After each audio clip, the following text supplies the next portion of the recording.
We are live. Hooray! I just consented to be recorded. I mean, how many of those have you had That to was fill a out your mistake. life? Yeah, like I said, Ming doesn't do that. So, yeah. I feel like we just covered that, actually. Yeah, exactly. You starting? Yeah, we're good. Right. Hey, this is episode 343 of the one and only IT in the D show. We actually have guests this week. The one and only, both know, if there's two of you, it can't be the one and only. We got Ming Chen, Mike Zapsik. You might know them from AMC's Comic Book Men. You might know them now from the proprietors of a shared universe podcast studio. Or is that podcast studio? We'll figure that one out. Or the Ming and Mike podcast. But yeah, this is no topics. This is just catching up with our boys and just talking about being quarantined. Dave, you may fire when ready. You're listening to the Podcast Detroit Network. www.podcastdetroit.com for more information. Following program is intended for mature audiences. I'm Wyatt, that's Gary, you're Bob, and you're Dave. This is the IT and the D show. This is Max Headroom. And what you're about to witness is one of the most sinister sounding intros to a trailer to one of the greatest epics ever. This is Billy D. Williams. Bob and Dave and I are enjoying a Colt 45 right now. And remember, IT in the D, it works every time. Where do you guys think you are? The Library of Congress? Detroit? Beyond the Sun? Any of those right? Take him to Detroit. No! No, not Detroit! No! No, please! Anything but that! No! You will never find the more wretched hive of scum and villainy. Then don't come, shut up! Hey guys, it's Time Bruce Leroy from The Last Dragon. You're listening to the IT and D show. Hi, this is Christy Swanson, and you're listening to the IT in the D show. And Bob and Dave touch my boo-boos. This is Guilfoyle from Silicon Valley, and the only two guys I hate more than Dinesh are Bob and Dave. Suck it, guys. What's up, everybody? This is Billy Zapka, sweep the leg, listening to IT in the D show. No mercy. I may have to wipe the beat off. I just David Kay, the voice of Professor Xavier. Storm! Come here, Storm. Sit up my lap, Storm. You're listening to IT in the D. Are we at a break yet?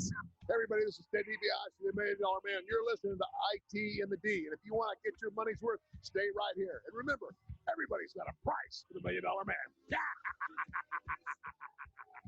This is the ladies' man. Hi, I'm Ernie Hudson, and you're listening to IT in the D. All you nerds out there. Nerds. What is a nerd? Hi, this is Ogre. You listen to a bunch of nerds on the IT and the D? Nerds.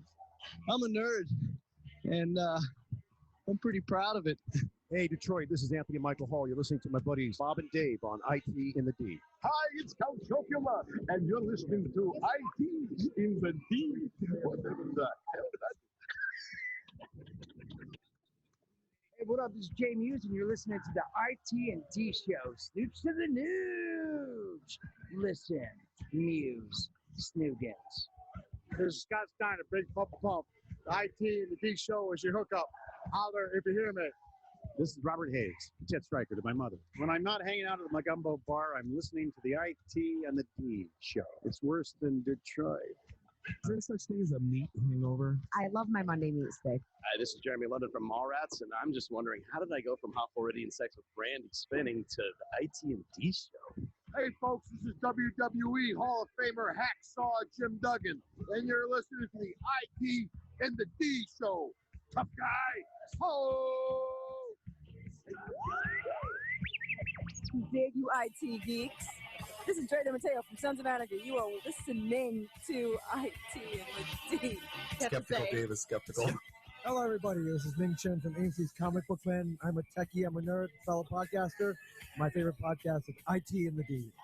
Hi, this is Kelly LeBrock from Weird Science. So, Bob and Dave, what would you little maniacs like to do first? The question isn't what are we going to do. The question is what aren't we going to do. Ludicrous speed! Sir, and you better buckle up. Buckle this. Ludicrous speed! Go! Live from our houses with more budget than Jimmy Kimmel and Jimmy Fallon combined once again. This is the IT and the D show. We're broadcasting right here from our houses, episode 343. Bob the sales guy, Dave the geek, Randy, I do the Twitters, is doing the Twitters, and he's here with us. Find us online, itandthed.com, and do us a favor, give us a like on the socials and subscribe to us everywhere fine podcasts are sold. Yeah, and this is where I usually dive in and start talking about our upcoming events and all that stuff we got going on. And yeah, there ain't none. There's not Sad a damn one.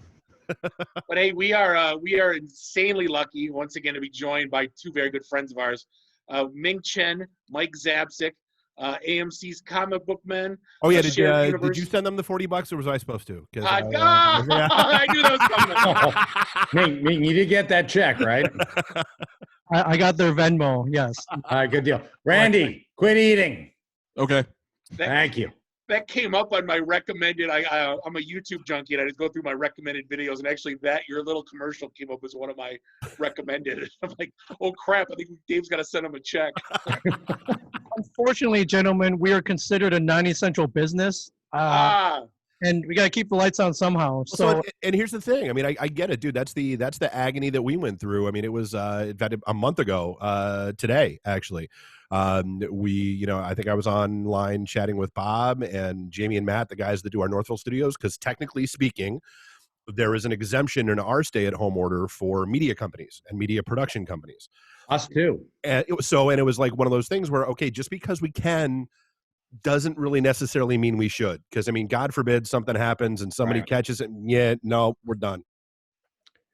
Yeah, that's what we said. I went there. Ming, what was it? Actually, a month ago, this coming Friday, and Ming's taking copper wiring out of the wall, just stripping the son of a bitch bare. And I'm like, what the hell are you doing?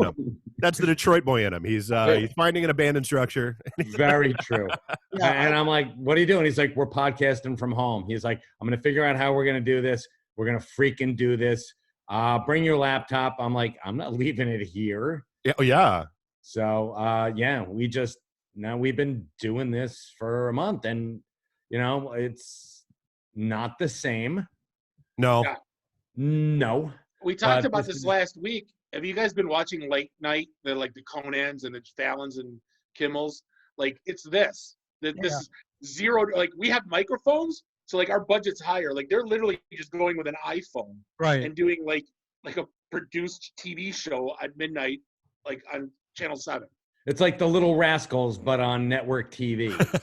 Pretty much. Well, dude, like I said, I mean, the other day, seeing a news program on TV basically playing the live stream off of somebody's Facebook page as part of the news content it just blew my mind the first time I saw it. I'm like, well, yeah, I guess you wouldn't want to have camera crews and reporters and all that kind of stuff. They're okay. This is what it is now. Like I said, they could have shipped them out a nice camera and some shit and told them where to plug what in, and we're gonna stream here and I'll tell you where to plug it in. Oh, Randy's been quarantined for a little bit longer than he needed to be.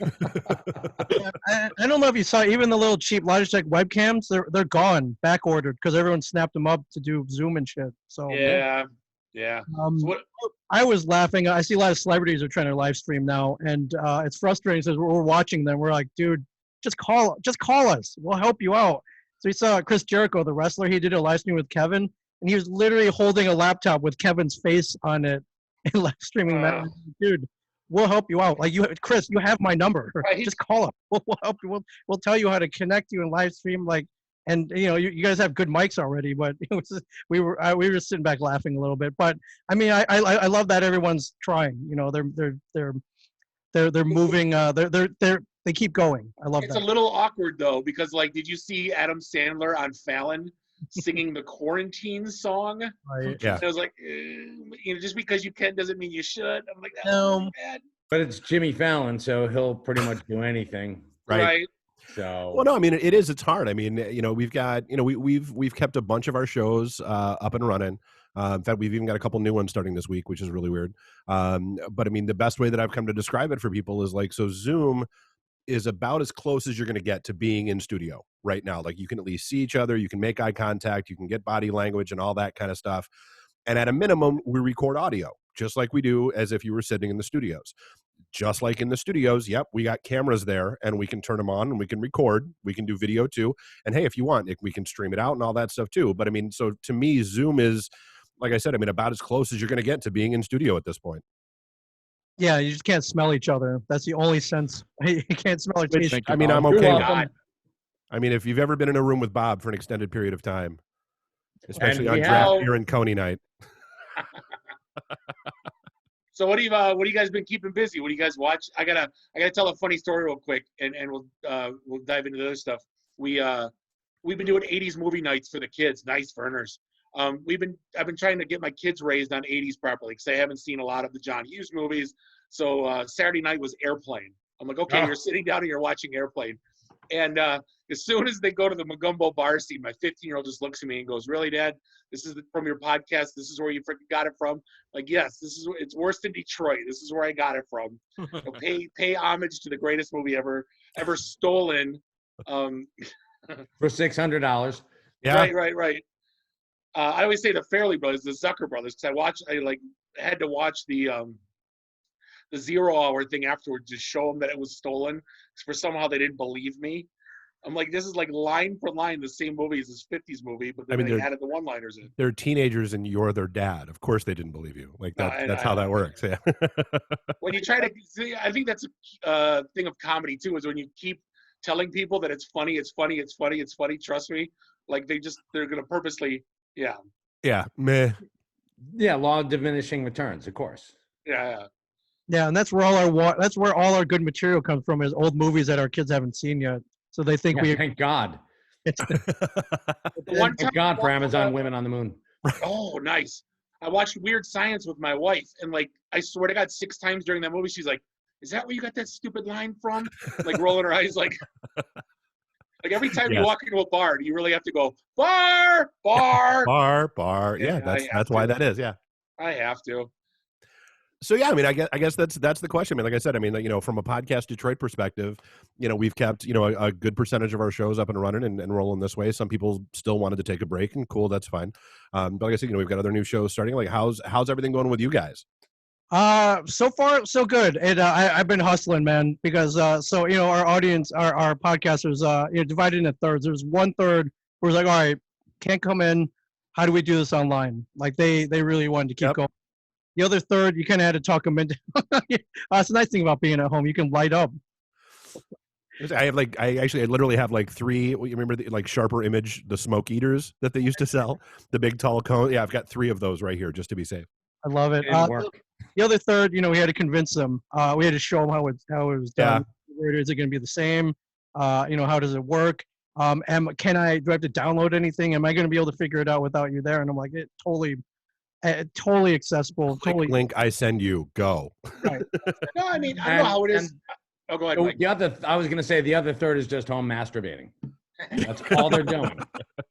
No, but I don't know how it is for you guys. Like with me, it's like I get into a mindset. I get to the studio. You have a couple beers and a shot of schnapps.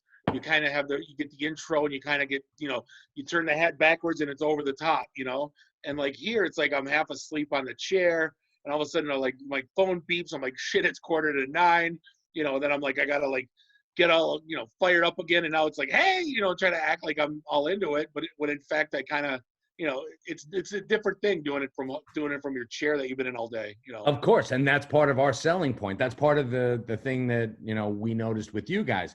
When it becomes like a destination, it's so much better than doing it from your basement. Oh yeah, because who wants that? Go someplace where you're going to be jazzed to be. Go someplace that has this really, really cool ambiance. Which you guys actually do. You've got ambiance. I mean, David notwithstanding, you turn around and there's every liquor imaginable. Yeah, it looks like here. I'll give you the wide angle view. Hold on. Oh please! Oh my God! Switch it over. Holy Christ! All right, so there you are. I have my Scotch shelf. I have my my Star Wars tiki glasses up there. Why wouldn't you? So damn impressive. I mean, I say we all go over to David's house and podcast from down there. But that's the whole thing, Bob. It's you got to get the hell out of your chair, and that's why a lot of people are like, what do I buy to do this at home? I'm like, you're making a mistake. Come in and do it. It's no muss. It's no fuss. You're good to go. No, yeah, ahead, the dynamic between Dave and I goes something like this. He goes, if I have 10 bottles of liquor, he's got to have 20. And when he has 20, I got to have 30. And when I have 30, he's got to have 40, right? So it got to the point where he comes over at my Christmas party, sees my liquor cabinet, he says, God damn it, and he goes out shopping. So that's like, if you want him to have more liquor, just make me have more, and then he'll have more and more. This is Bob's plea for booze, is what that actually is. Right. Yeah. He's Nicolas Cage in Leaving Las Vegas, where he's dancing up the aisles with the shopping cart full of booze. I'm not saying that's never happened before. But no, I mean, Mike, what you were just saying, I mean, that's totally a thing. I mean, that's, like when we, because we do, when we do our, podcasting talks at cons and all that kind of stuff, the first thing we always tell people is, look, at the end of the day, you don't need us. Like, you absolutely can go out and, buy a mic, do your plug it into your laptop, do your thing and go. You totally can. But then I always follow it up with, look, our biggest area of growth over the last 3 years has been exactly that. Like, people that have been recording at home or they've been recording someplace else. And then one of a couple things happen. They're either ready for it to be easier on them, or they're ready for it to start sounding better, or they're ready to start having guests and they don't want their guests in their living room. And so, I mean, that's the other part of it. Because to us, when we talked about it, when we decided it was time to leave the place that we were recording originally, do we just buy the gear and put it in Bob's house or my house or whatever else? And what we realized is so that Monday night, 9:00 became like religion, as Bob always says, that it was, come hell or high water, Monday night, 9 p.m., your ass is in that seat, the lights, the mic lock's getting hit, and off you go, and you're in, and you're there. If we had put it like in his house or my house, it would have been, I don't want to do it this week. I don't want to, it's just going to your house. It's just coming in. Yeah, let's, whatever. But going to the studio, it's part of that. I think it's a thing of people that kind of get serious about it to some degree. It's a ritual. You're absolutely right. And that's the whole thing, is having those people who have that drive to do it. And, God bless them. We found them. You found them. Obviously, you guys are 2 years ahead of our curve. So, I mean, And we're not looking to flatten the curve. Let's be clear. This particular curve, I do not want to flatten. I want to widen it out. Well, I think that. Go ahead. I was gonna say it kind of sucks because Ming had this sweet studio set up down in Asbury Park, right on the boardwalk. It was gorgeous. That was so great. And we can't go there. Yeah, no one can go there. It sucks. And they by the time that everything, what's the matter? Shut down the whole boardwalk. I know. Yeah. By the time that they open the boardwalk, they're gonna be like, "All right, get the hell out," because now we got summer traffic. Do they have a Bam Bam Bigelow statue out there? Because I was like, the home of Asbury Park, man. That's the home of Bam Bam Bigelow. They really should. And maybe we need to spearhead that. If you want to see something done, do it yourself. Right. I was going to say, I made one out of marshmallows, but the seagulls just messed it up. Yeah, I was going to say, it'll be like the RoboCop statue in Detroit, Bob. I will get Mike a onesie with all the flames and shit on it. I'll get one for Mike, and then we'll just tell people he's. Yeah, I'll just stand there for like 8 hours out of the day.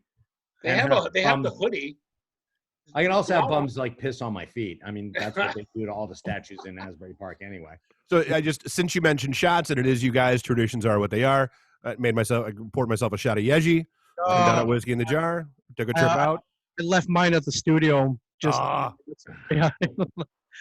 That and the bottle of Malort that you gave me. That's at the studio as well. So it's probably for the best you forgot that there. It's warding off evil spirits. It absolutely is. I'm trying to get a bottle. There, Malort they've done a barrel aged Malort. I don't know if you guys have seen it. What? Yeah. A urine barrel. I was like, what kind of barrel are they aging Malort in? Which should make it taste better, which is not what we want. So, but I'm trying to get a bottle that's very limited. And it would be like anus aged would taste much better than like anything to kill a taste. And you always ask why I quit drinking. This is it right here. Malort is the reason why. Wow. They do mini bottles too, which I didn't know. You have to get them at the distillery, but they do mini bottles of Malort, which we need to get on that. We need to take a trip to Chicago and just load up. That's where I get all my German crap because they don't carry it in Michigan. So every time I go see family in Chicago, it's like half a trunk full of all that weird ass caraway seed schnapps and raspberry schnapps. Oh, I love that stuff. Yeah. I love that Flanagan's ragging on us. He's like, "Oh yeah, this." I'm loving how this episode is. Hey, remember that one time? Yeah, that was great. Yeah, So Jake. Ming, what Shut up, Jamie. are you guys watching these days? Like we're binging. I just got a new binge this weekend. Have you caught McMillions yet? Yeah. Oh yeah, I finished that a while ago. Oh, it's so good. Good I shit. have not. So that's next on my list. That's We, right uh, up your alley, man. You we love started. you love the Monopoly game. Yeah. You love scams. So Well, and it's fascinating how, because I mean, and they were right. Like you like that last episode, because the investigation and all that stuff, all like the arrests and everything in that took place literally the week before 9/11. And that's why, like, that, because I do, and I like thinking back, like that was a huge story, and then it just kind of vanished, and everybody collectively forgot about it because of the timing.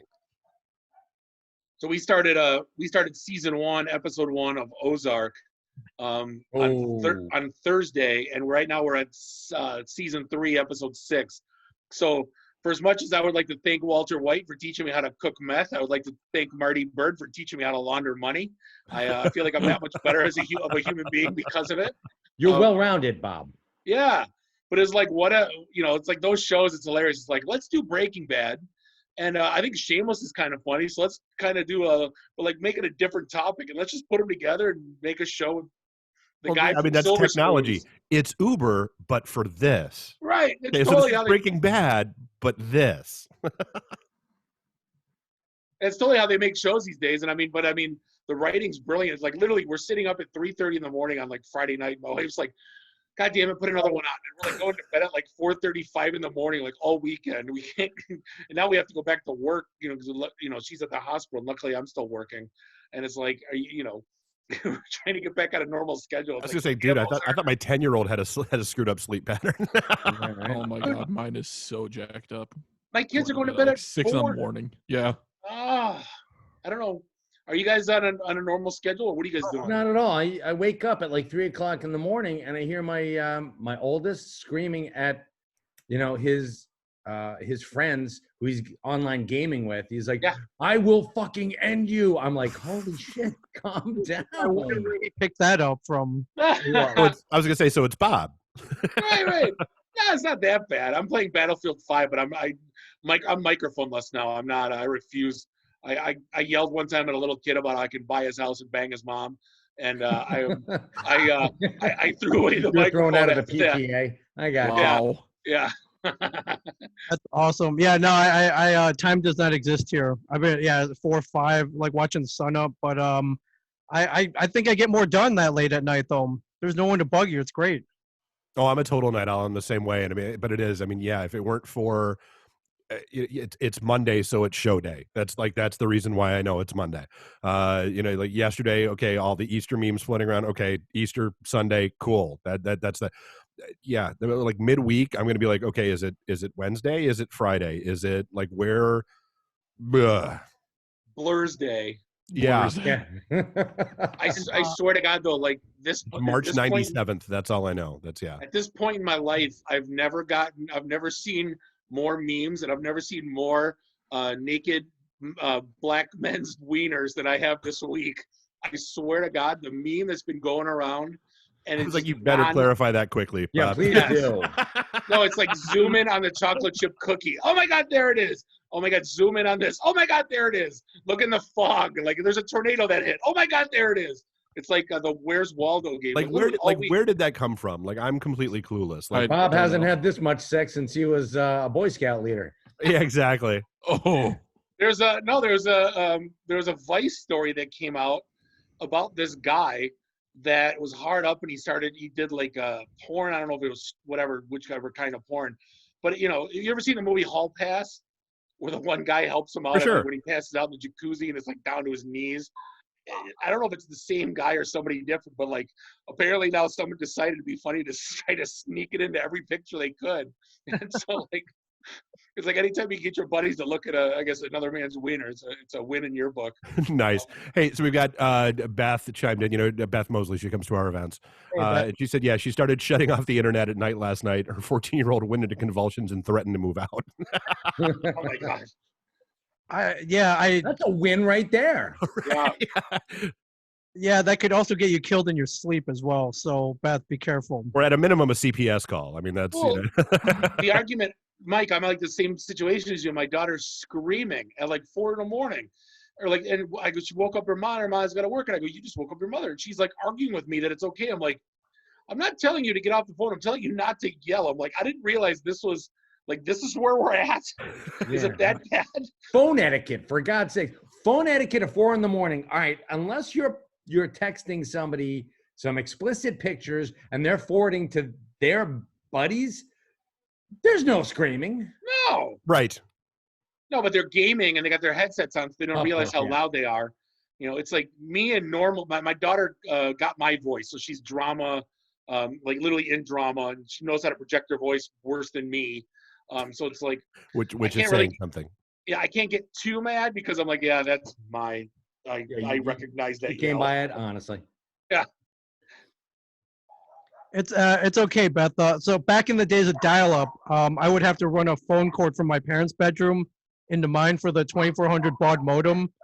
And when my parents thought it was time to go to bed, they would unplug it from their bed, and I would see like those weird characters. Oh, absolutely. Interrupted, and I was like, motherfucker. What? Like, I just wanted to take another 10 minutes to download that boob picture. That's right. all I needed. I was on Usenet, like concatenating, like remember the multi-part files? And NTP, man. Yep.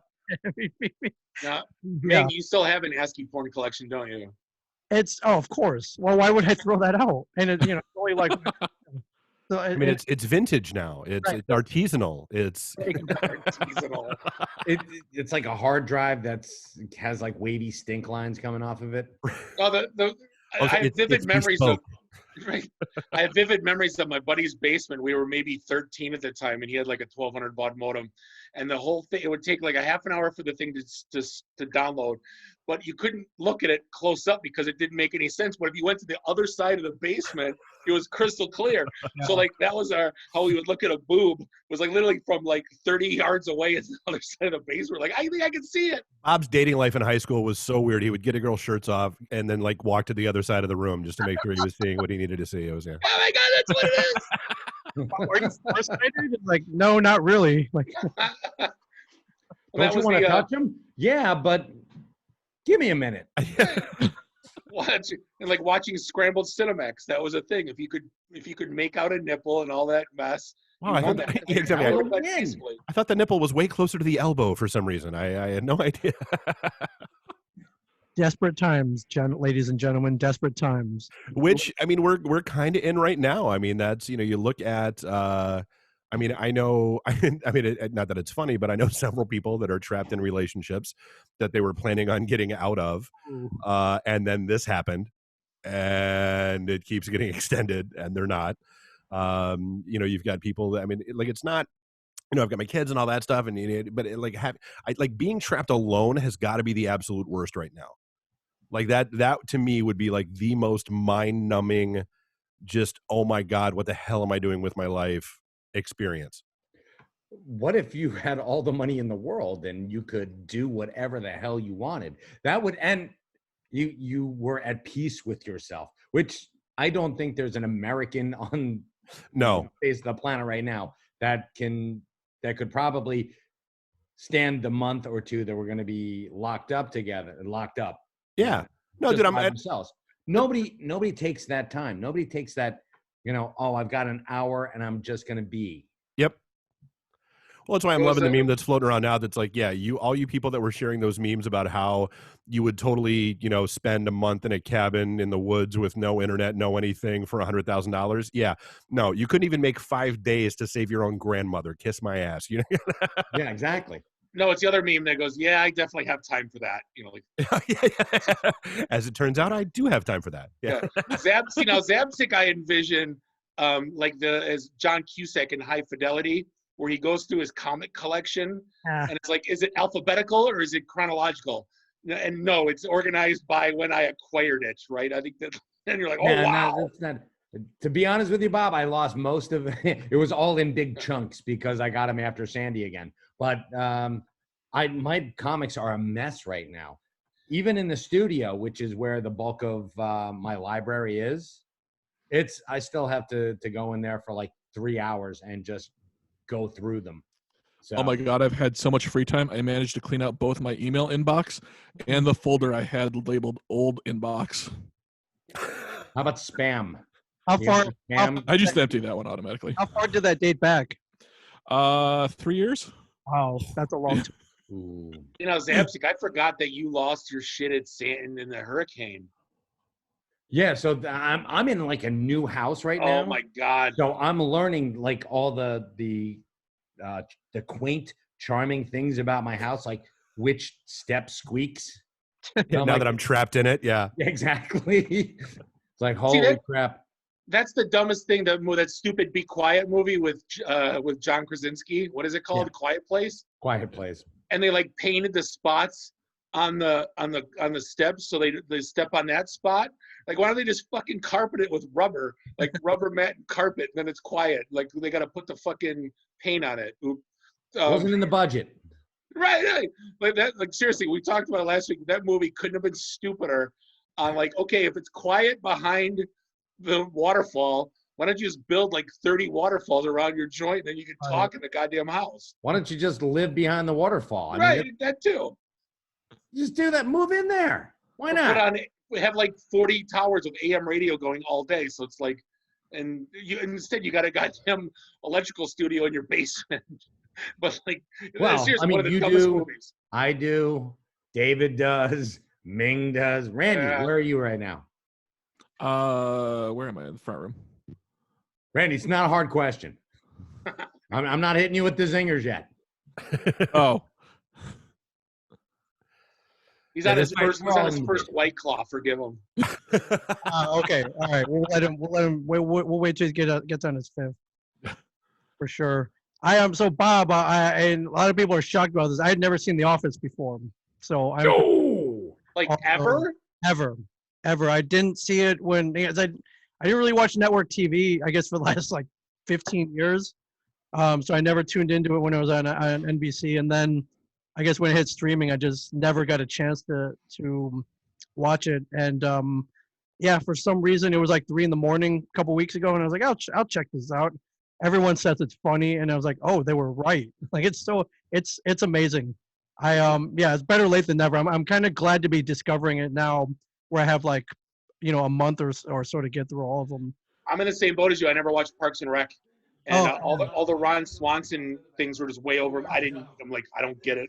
Like, so now I just started watching. Done with the first season of Parks and Rec. Yeah, I'm in the same boat. Like, where's this show been all my life? That's why I'm loving HBO just added a whole bunch of content to Hulu, and I think a couple other services that now have access to it. I believe it's all the HBO Max content that's coming out. But I'm floored by all the people on my friends list that are like, oh my God, I just started watching The Sopranos. This is the best show ever. I'm like, where have you been? Like, what's wrong with you that you never watched this show? Wait till they get to Deadwood. I'm watching the weird Netflix originals that are in foreign languages. So like I watched 3 seasons of The Protector, which is in Turkish, and I've watched Ragnarok, which is in Norwegian. Where the hell are those? What? Randy, they're on Netflix. Are you in someone's bedroom closet right now? No. Are you watching them undress? Blink twice if you're under duress. Yeah, right. Have you guys seen there's a Russian Avengers where like there's like instead of the raccoon there's like an 8-foot bear. No, there's a guy at work that's seen it and dubbed in English. I haven't been able to catch a copy of it, but it looks like as good as the Avengers is, but it's like the Russian version where all the people are like. Is it called Soviet Super Soldiers? No. If I find the trailer, I'll email or I'll text it to me. Yeah. Have you guys watched Community yet?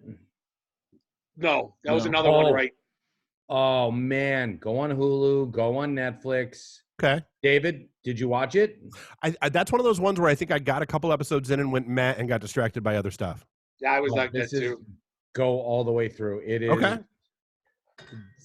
you don't even have to stick with it for very long because Ken Oddly Jeong, enough, I trust your judgment.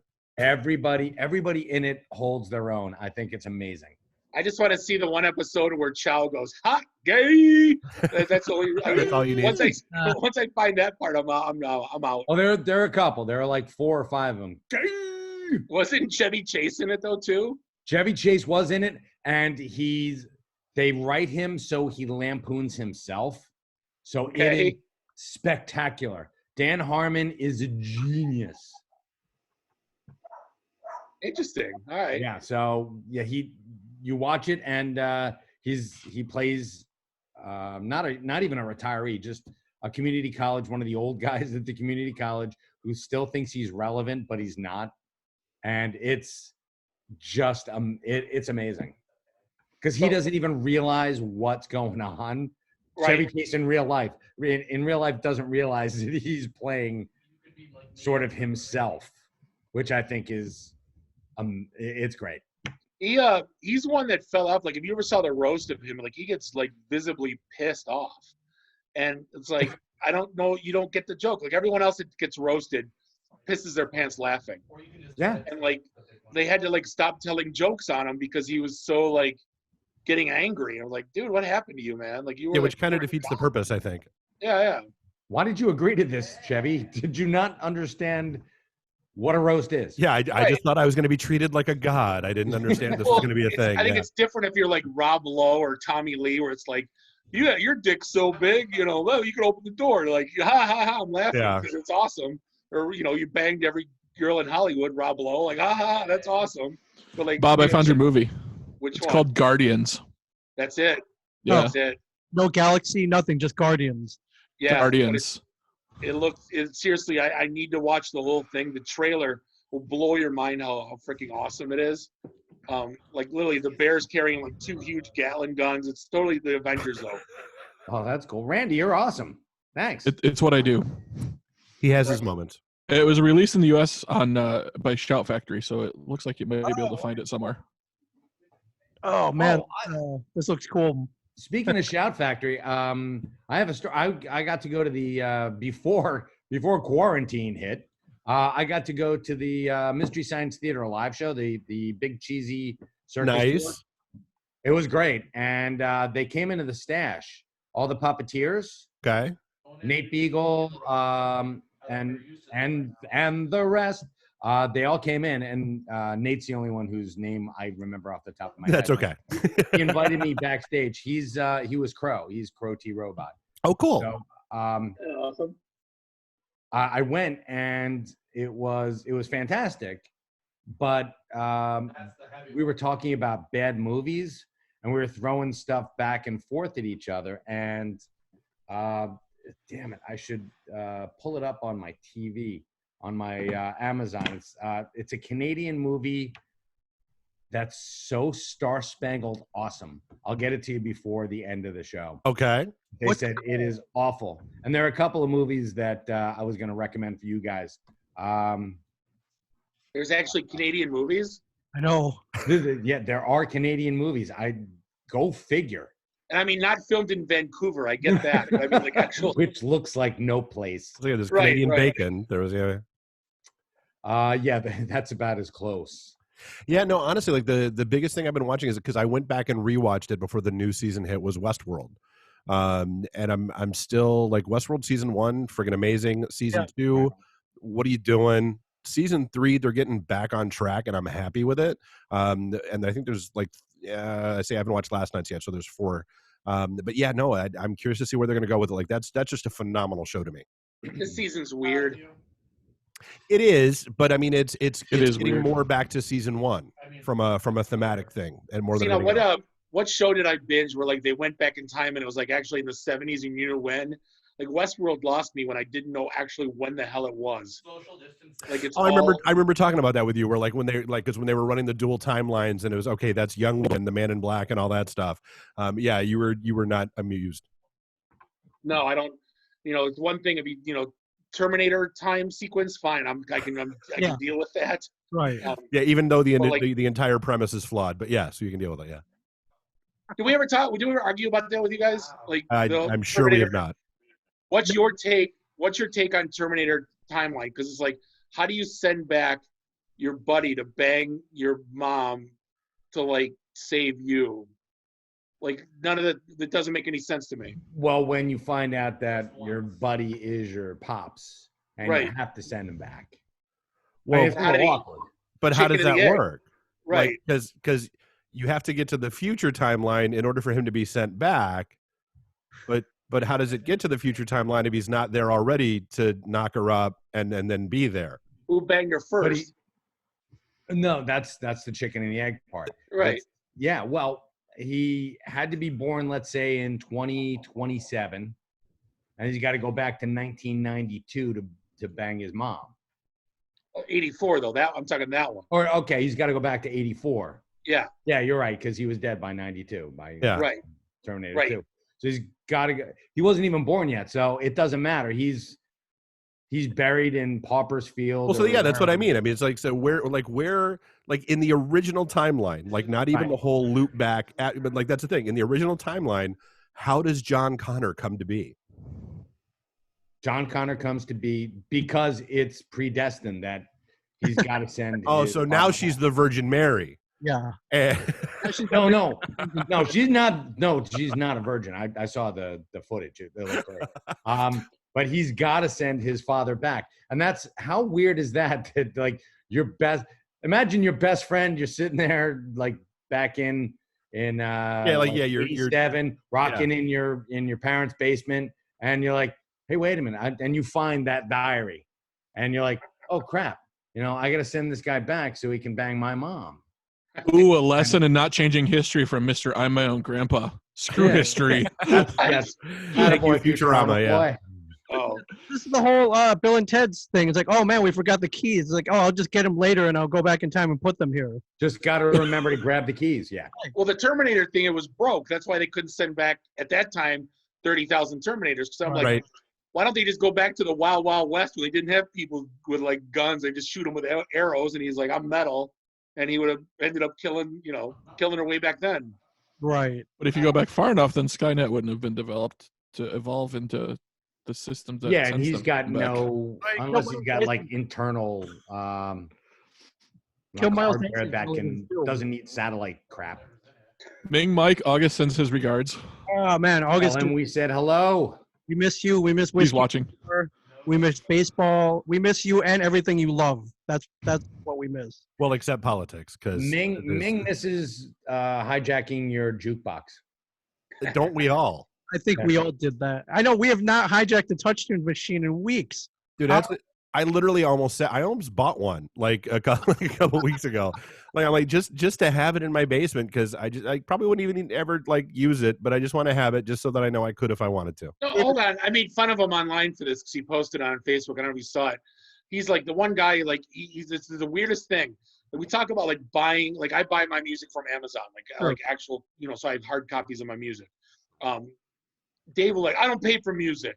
I'm like, I get that because we all got hoodwinked back when we were 17.99. Here's the thing. Hold on. Let me finish. Then you can rebut all you want. No, I'm not rebutting. I'm giving the why. Oh. Because the music industry lied to me. When the CD came out, the music industry promised me that music would be cheaper, albums would get cheaper, things would get better, and they would last forever. What's happened? The CDs don't last forever. They wear out. The prices of albums keep going up. Why? Because you spend $500 bajillion a year trying to convince me that I need to love Amy Winehouse. I don't. If I do, I do. If I don't, I don't. Shut up. Take that $500 million, save it, and lower the cost of my music, and I'm good.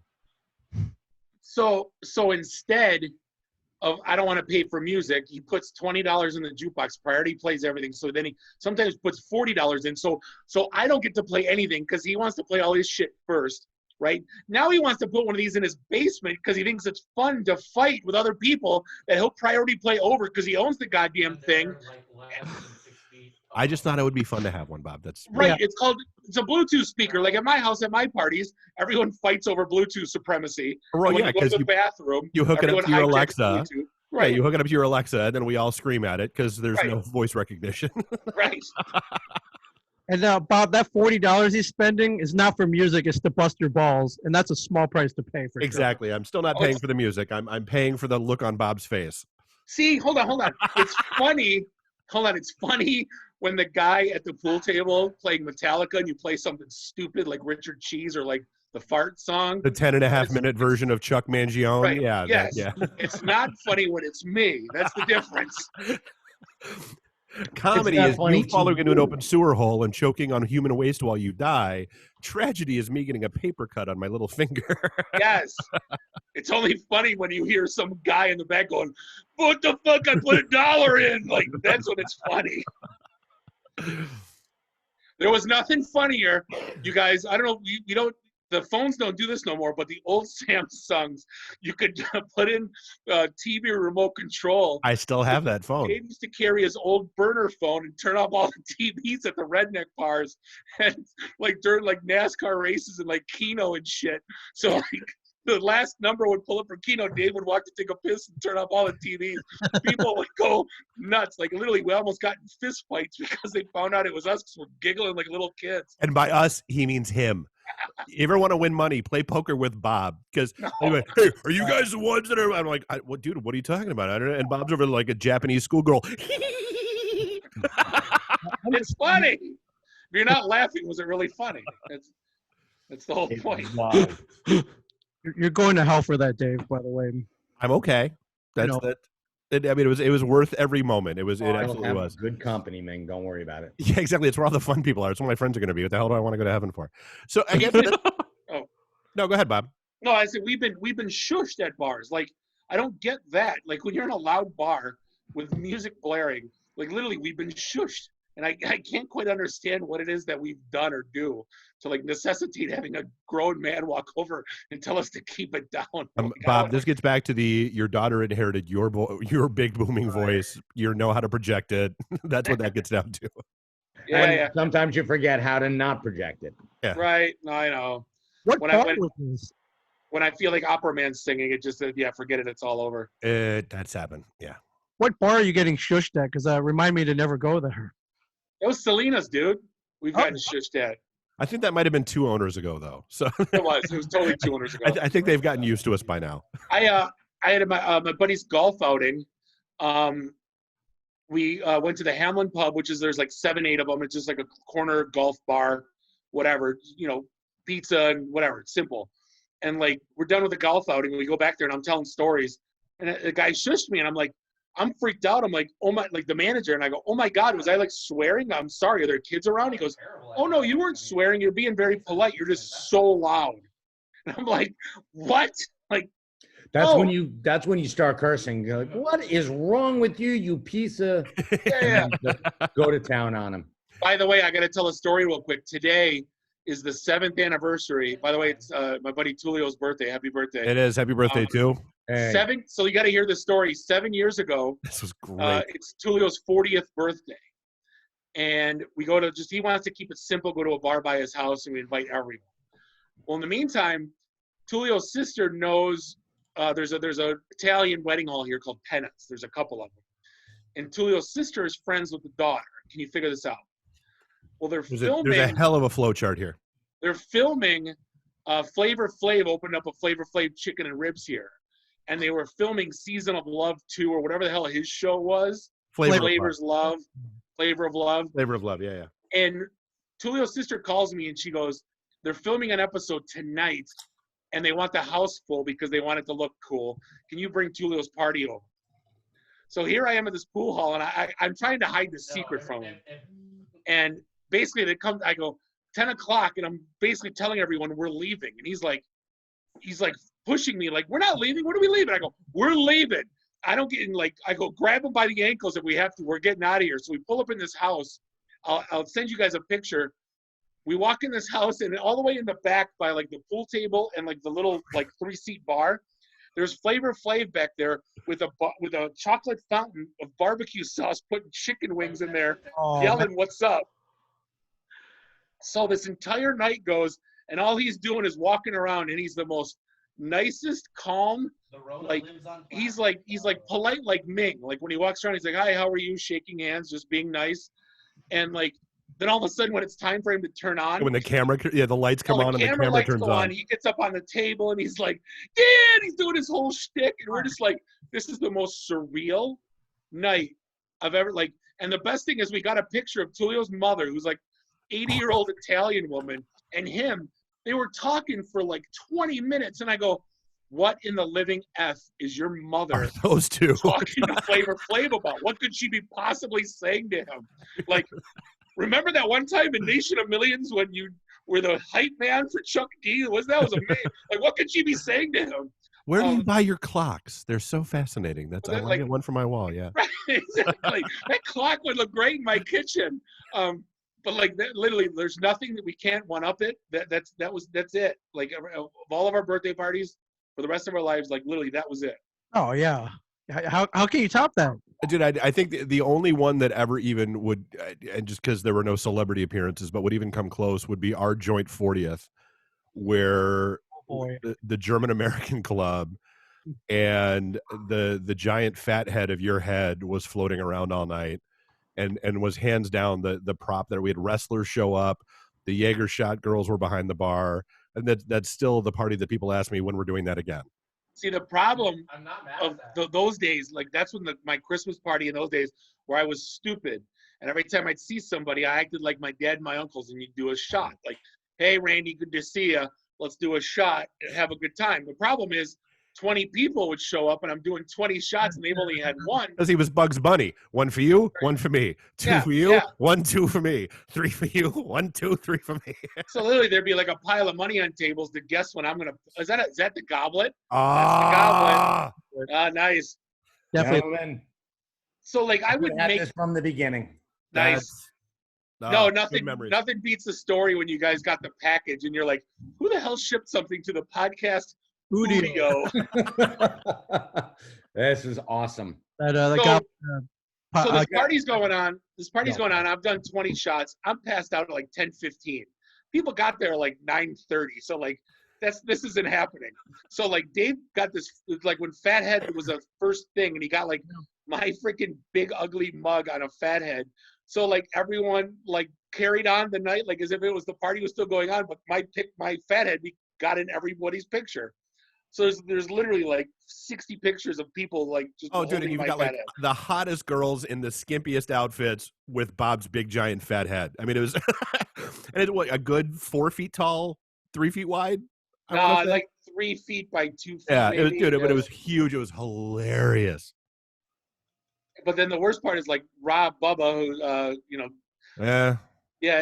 He thought it was the funniest thing he's ever seen in his life. So he like just watching him like giggling with that thing, Dude, knowing how happy that made him is still one of the best things ever. So I guess just to shift gears a little bit. So Ming, like I know you are probably the only person that I know that is likely having a harder time with social distancing than I am. Sure. Like you're at every con, you're at every event, you are everywhere. How are you holding up, man? Like I really feel the need. Is your latte game strong? I guess that's what we want to know. Yeah, exactly. Yeah. How well have you gotten making your own espressos and lattes? So surprisingly, I'm doing all right. Everyone's like, "Oh man, are you okay? Like you must be going nuts." And it's I mean, before all the before all the traveling, this is me sitting behind a computer for like 20 hours a day, and doing shit. So it's taking me back to that. Am I going a little nuts? Yeah. I had trips to like Vegas, Kansas City last month. This month was like Philly and St. Louis, and next month was going to be real busy. It was going to be like Northern Canada, LA, Houston, and Orlando, and it's all gone. And it sucks, but it's everybody. It's not just. And you'll appreciate this because you were there with us. Larry, the bartender from Temple Bar, yes, called me last week just to check up on me and make sure that I was okay, doing okay. A picture of your bar. You're like, I'm all right. Yeah, I'm good, Larry. I'm doing all right, man. I love that guy, and and so I mean it stinks, but it's not bad sitting here for a little bit, taking a breath, and we have this, we have I've been streaming like almost every night. We've been podcasting with people, and it's that's definitely keeping me sane for I sure. was gonna say, and you've taken a dive into a couple of like the virtual cons that are going on and that kind of stuff. I've seen, you've done a couple panels and that kind of thing. Yeah, and I didn't think that would work. A lot of people are like, well, we'll just move them online. I'm like, well, how the hell is that going to work? The part of it is going to the con and partying afterwards and meeting people and all that. But yeah, when times get desperate, you figure it out. So yeah, I just did one this weekend called HomeCon. Yep.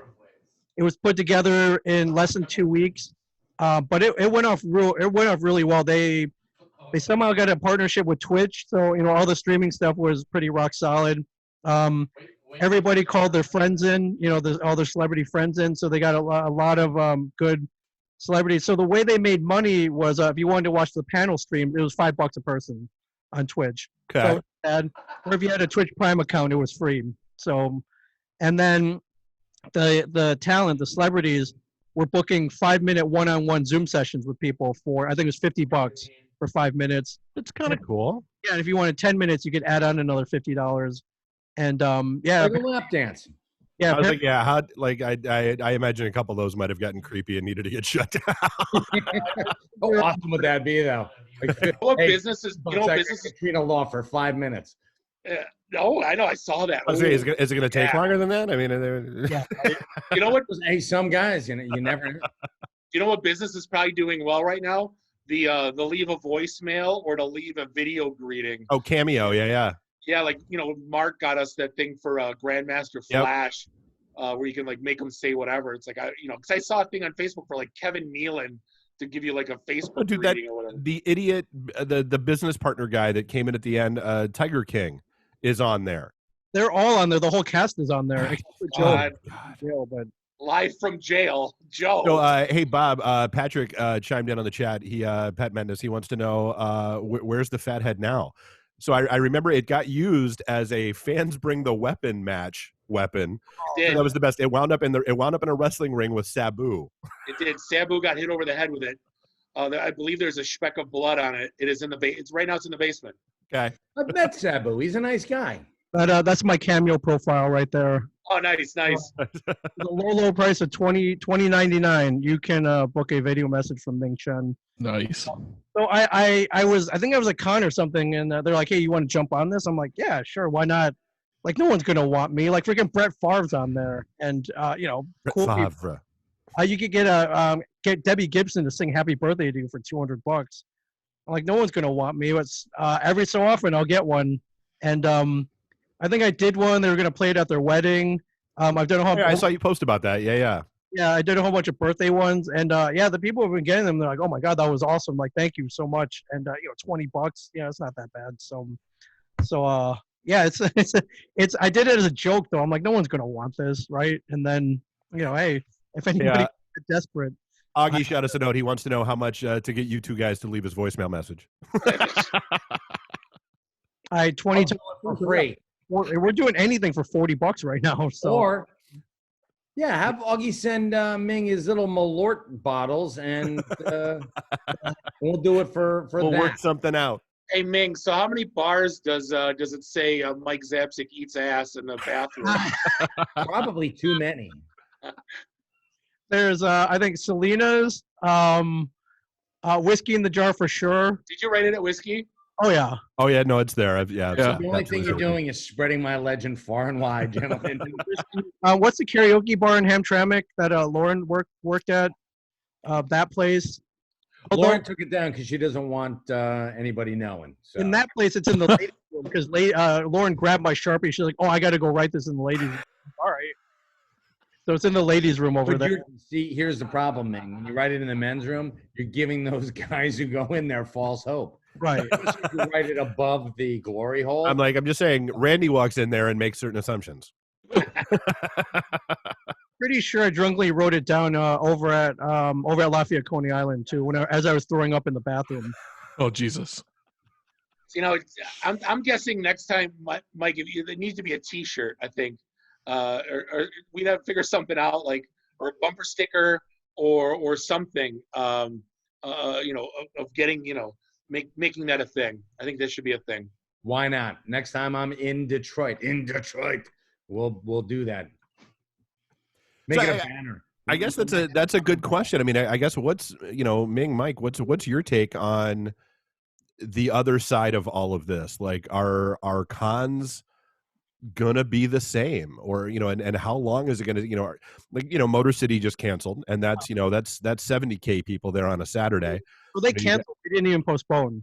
They canceled. Yeah, that's from what I understand. Yes, they can, because they haven't announced it. They didn't announce they were working on it. It was just it's off for now. Yeah. And then you've got San Diego, New York City coming up. I mean, when are you going to get 200,000 odd people comfortable being in a big room? And then the flip side of that, when are you going to get these celebrities comfortable being jammed into a crowded 70,000, 200,000 people room? Shaking hands with everybody. I think it's going to be a while. I mean, this all depends. If they find some kind of vaccine, then I think we'll be, of course, we'll be a little more comfortable. But if they, if it's like this right now, it could be a while. I hate to say, I don't know if they're going to be any cons for the rest of the year, to be honest with you. And I think I got 2 concerts in July, KMFDM and Ministry and Kraftwerk, and I don't know if I'll be able to go. I don't even know if you're going to get your money back. Didn't Ticketmaster be like, nope, you're screwed? Well, so Ticketmaster, because this was actually one of the topics we're going to yak through tonight, is Ticketmaster changed their policies, where it used to say if it was postponed, canceled, yada yada yada, there were whatever, you get a refund. Now they'll only refund if it's canceled. Well, you look at all these concerts that are going on, it's just postponed until a later date. So whether or not you can make that later date, you're not getting your money back from Ticketmaster. No, it's not. But it's a thing. Yeah, that's all. Yeah, the cons. Yeah, I mean, what would make anybody comfortable enough to go to an event with a whole bunch of people? And I don't know. Like if they find a vaccine, sure. If they what I saw advertised today? What's that? It's a door. It's like a copper thing to put on your keychain. It looks like this. Okay. And it's like to pull the doorknob down, and and then there's a rubber pen thing for touchpads. Or the little the little paper clip on the lighter. That's the other one I've seen. Yeah, because I'm just looking at when I go to work. Children for. That's what I thought. That's right. My job when I was a kid, I was the remote control. Your kid, push the elevator buttons. Yeah, hit the elevator button, open that door for me, and don't touch me until you wash your hands. Are you guys getting a? It's so weird. I don't know if cons are going to be cons anyway. It's a weird thing. What we're going to see on the other side. Well, because con crud was a thing. Already was, for sure. Oh, yeah. For years, for as long as we've been going, 15 years, getting sick after a day or two after was just a given. But it's I was talking to Travis at Source Point. Was in Gary, the guy from Monroe Comic Con, did a chat with Rhino. Gary, Gary. With Rhino and Travis was one of the guys that was in there, and he said, this has taught them a lot. That they put way, as a publishing company, they put way too much dependency on cons for sales and all that kind of stuff, and it really kind of screwed them. And so as they're shifting and pulling back into the online market for direct sales and that kind of stuff, now it's making they're kind of looking at stuff like we do when we go to a con, where it's more about marketing and advertising. So you don't need 8 booths as a publisher anymore. You need 1. Because you're not worried about direct sales. You're just, more getting the word out and that kind of stuff. So I wonder how what that ripple effect means to cons, their budgets, their spacing, everything else. It's like I said, it's going to be interesting to see how this comes out. Well, not just cons, David. I think that the comic book industry, we put all of our eggs in the diamond basket. Yep. So, and there's literally no newsstand anymore. I mean, I think Archie's at Barnes and Noble, and that's it. Do we see the Squeaky Rack make a reappearance at mom and pop shops, 7-Elevens? Do we see that anymore? I don't know. A lot of people are like, what? They're pissed off at Diamond for just shutting their doors. I mean, I understand why they did it. Yeah, screwed me. Because I could have kept going, just shipping our stuff out. Come in on the day that the comics come in, check them in and send them out. But now we've got nothing. Wait, you're not even getting delivery? Like not No. zero? Nothing. No, dude, Why? Diamond shut their doors. So Diamond nobody. Because they're afraid of the blah blah blah blah blah. And here's the thing that sucks for me is because UPS is not delivering to any businesses. So I got comics coming to my house. It's gonna look awesome in here, but it's okay because I can bring them to the stash. It's not that big a deal. I'm still going into the stash on a very limited basis. I'm there for 2 hours a day. I mean, the place is, we've been there for 20 some odd years. We need an enema. So yeah, this town. Hey Dave, if you want to have fun, watch season 1, episode 1 of Comic Book Men, where Zapsik actually has dark hair and a dark beard, and Ming looks like he's 12. It's a beautiful thing. Well, dude, that image you threw together to promo the stuff tonight, I was like, oh my God, I totally forgot Mike didn't used to have a beard. Yeah, not a full beard. I used to have a goat. Yeah. Yeah, no, when we met, though, you had shaved it off that year. Yeah. You shaved Yeah, it. that's right. For Fantastic out of Montclair, because that's where that picture was taken. But no, so I mean, and that's the thing, you wonder, is Diamond, kind of like, the news broke that AMC theaters may not be opening again on the other side of this because, they were already hemorrhaging money and nobody really knew how bad they were doing. And this is pretty much just cut the legs out from underneath them completely. See, that's the funny thing because they weren't really upfront. And nobody wants to say, hey, guess what? We're losing a shit ton. We're not doing good. Yeah. Hats. People aren't wearing enough of them. It's that whole thing. Yep. And do we see a resurgence in the drive-in movie theater? Which I would love. Because we've got some space around here. My kids just did a drive-through birthday party. Her close friend turned 16, and the mom put a big thing on the front lawn and invite everyone over to drive by at 5:00 and beep the horns and yell "Happy Birthday" out the window. And I'm like, I mean, considering, wow. Got to do what you got to do. That's good. Window. Gone south. Yeah. A couple of guys with some water balloons filled with dog poo. Yeah. But see, I don't think the drive-in's going to work, even though there's land. I think because the problem is you got these, 4K UHD TVs with the nice-ass leather couch in your house in the toilet right there, and the popcorn at 75 cents from, not $8. Back in the day, the drive-ins, they were fairly reasonable. I remember. I think there's still something about the experience. Yeah, the TV was a just pile the of movie. shit at the TV was a pile of shit at your house. That's why. No, but is it as much? So like, yeah, the shared experience to me is being in the theater with 100 people. Again, it's that whole thing where, you can do anything in your house. Yep. But to go out and make it a destination kind of thing. Yep. You're making memories. Some of my fondest memories are going to the drive-in with my family in the old Road Queen family trucks. Station wagon, yeah. Yeah. Bagging them to lay on the roof. Oh, yeah. Yeah. Hell yeah. Yeah. And much less taboo to hook up in your couch than in your car at the drive-in, though.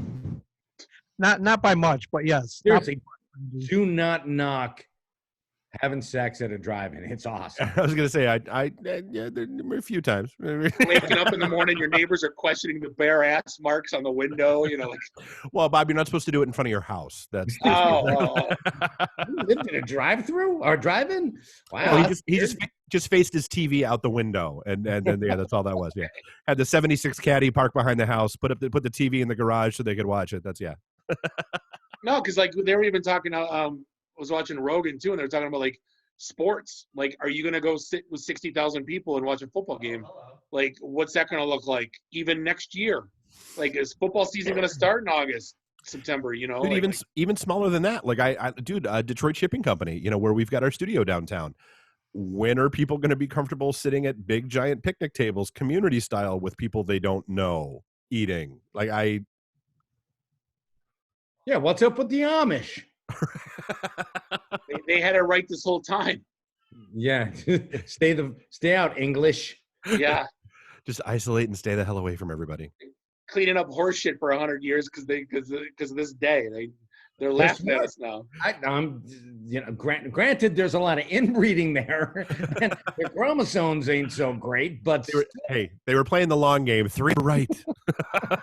They can frame the shit out of a house. By the way, have you ever seen them work? Good God, dude! Furniture. Dude, you go buy like an Amish dining room table or an Amish made dining room table or anything like that. Holy crap! And the baked goods. Yeah. Go to one of their communal dining halls that they have outside of Lancaster. Dave Santia just says, "What's up?" By the way, he's the guy that paints all those Star Wars paintings. He's like, "Do the Amish even know what's going on right now?" Like, yeah, they're like Justice. No, do they even know what's going on? Unless they got a telegram. Can you use telegrams? I don't know. Well, they read newspapers and stuff. Well, Grandpa goes down to village in the buggy, so he's watching everybody wander around like freaking zombies. Yeah, that's what I'm just wondering. Like, I'm just curious as to like, no one's really stepped up and given us that one, like the content people. Like we talked about it last week. There's some like straight to like $20 rentals on Comcast for like straight to. But like no one, you saw Hulu's like, all right, we're going to give you this. But like no one's like really like knocked anyone's socks up going like, all right, you're stuck at home. We're going to give you this. Like, no, has anyone stepped up? I mean, Disney has advanced the release of a few of their movies. Like, Frozen 2 and Onward, they both released weeks, if not months earlier to Disney Plus than they were originally planning to. The final season of Clone Wars came out right when the quarantine happened. So nobody's stepped up. Nobody's been like, hey, guess what? But then again, they rarely do. They're looking for their angle. Everyone is looking for their angle to make their buck. So, and what are we going to see out of Hollywood this Christmas season? Because everything's been postponed. That Jerry Lewis, the day the clown died, or the day the clown cried, is coming out, and that's going to be their big Christmas blockbuster. I mean, cartoons, technically, I think you kind of can do because you can collaborate. No, dude, Archer was supposed to come out 3 weeks from today, the new season, and they had to push that back because of, production issues with getting the animators together and all that stuff. Somebody put together a great clip on YouTube. I sent it to Dave because it's called South Park Coronavirus, but it was for SARS. And, like, the boys were at the grocery store. Yeah. They got like 87 like toilet paper. Yeah, so it was the toilet paper episode and then the Red Man's Greed episode that were back to back. Yeah. Not in Zoom. He's actually just staring at But I'm like, oh my God, South Park already delivered, and they're like, no, it's from SARS. I'm like, okay, that's the thing, dude. Can you imagine what the first South Park episode after this is all over is going to be like? Like, those guys are just drooling. They're probably already making it right now. Oh, they had to have, yeah. Well, but here's the thing, like, so look at all the crazy shit that's happened over the course of the past 4 weeks. How many times have they gone, okay, that's the episode, da-da-da-da-da, bang it, wait, now, oh, shit, okay, now this is the episode. They've done 4 seasons in the past 4 weeks, so. Oh, easy. Oh, dude, we were, God, there was, 4 years ago now, we were convinced they were here in Detroit, and they were just hanging out watching everything, because, like, the entire season was, a Whole Foods comes to town and it's going to save everybody and everything and all the gentrification episodes. Oh, it's amazing. How quickly they turn stuff around just always kills me. The $1 million lofts built over like the rundown lofts at Kenny's houses. house. Yeah. The lofts at Kenny's house. Yeah. Like that's where the Detroit shipping company is. That's the lofts at Kenny's house, for crying out loud. It pretty much is. So what's going on in Jersey? Everybody's like going batshit crazy in Michigan because of like, you can't go boating, but you can without a motor. You can't buy seeds and shit. Like, what's going on by you guys? My wife is freaking out about that. She's like, they're telling me I can't buy seeds. She's like, fuck it, I'm going, pardon me, screw it. I'm going out and I'm buying seeds. She's like, she loaded up on seeds. And I'm like, are we ever going to use these? She's like, I don't care. I got them. Well, so, and that's the big debate that's going, like, that's the big thing. Is like, oh my God, she banned buying seeds.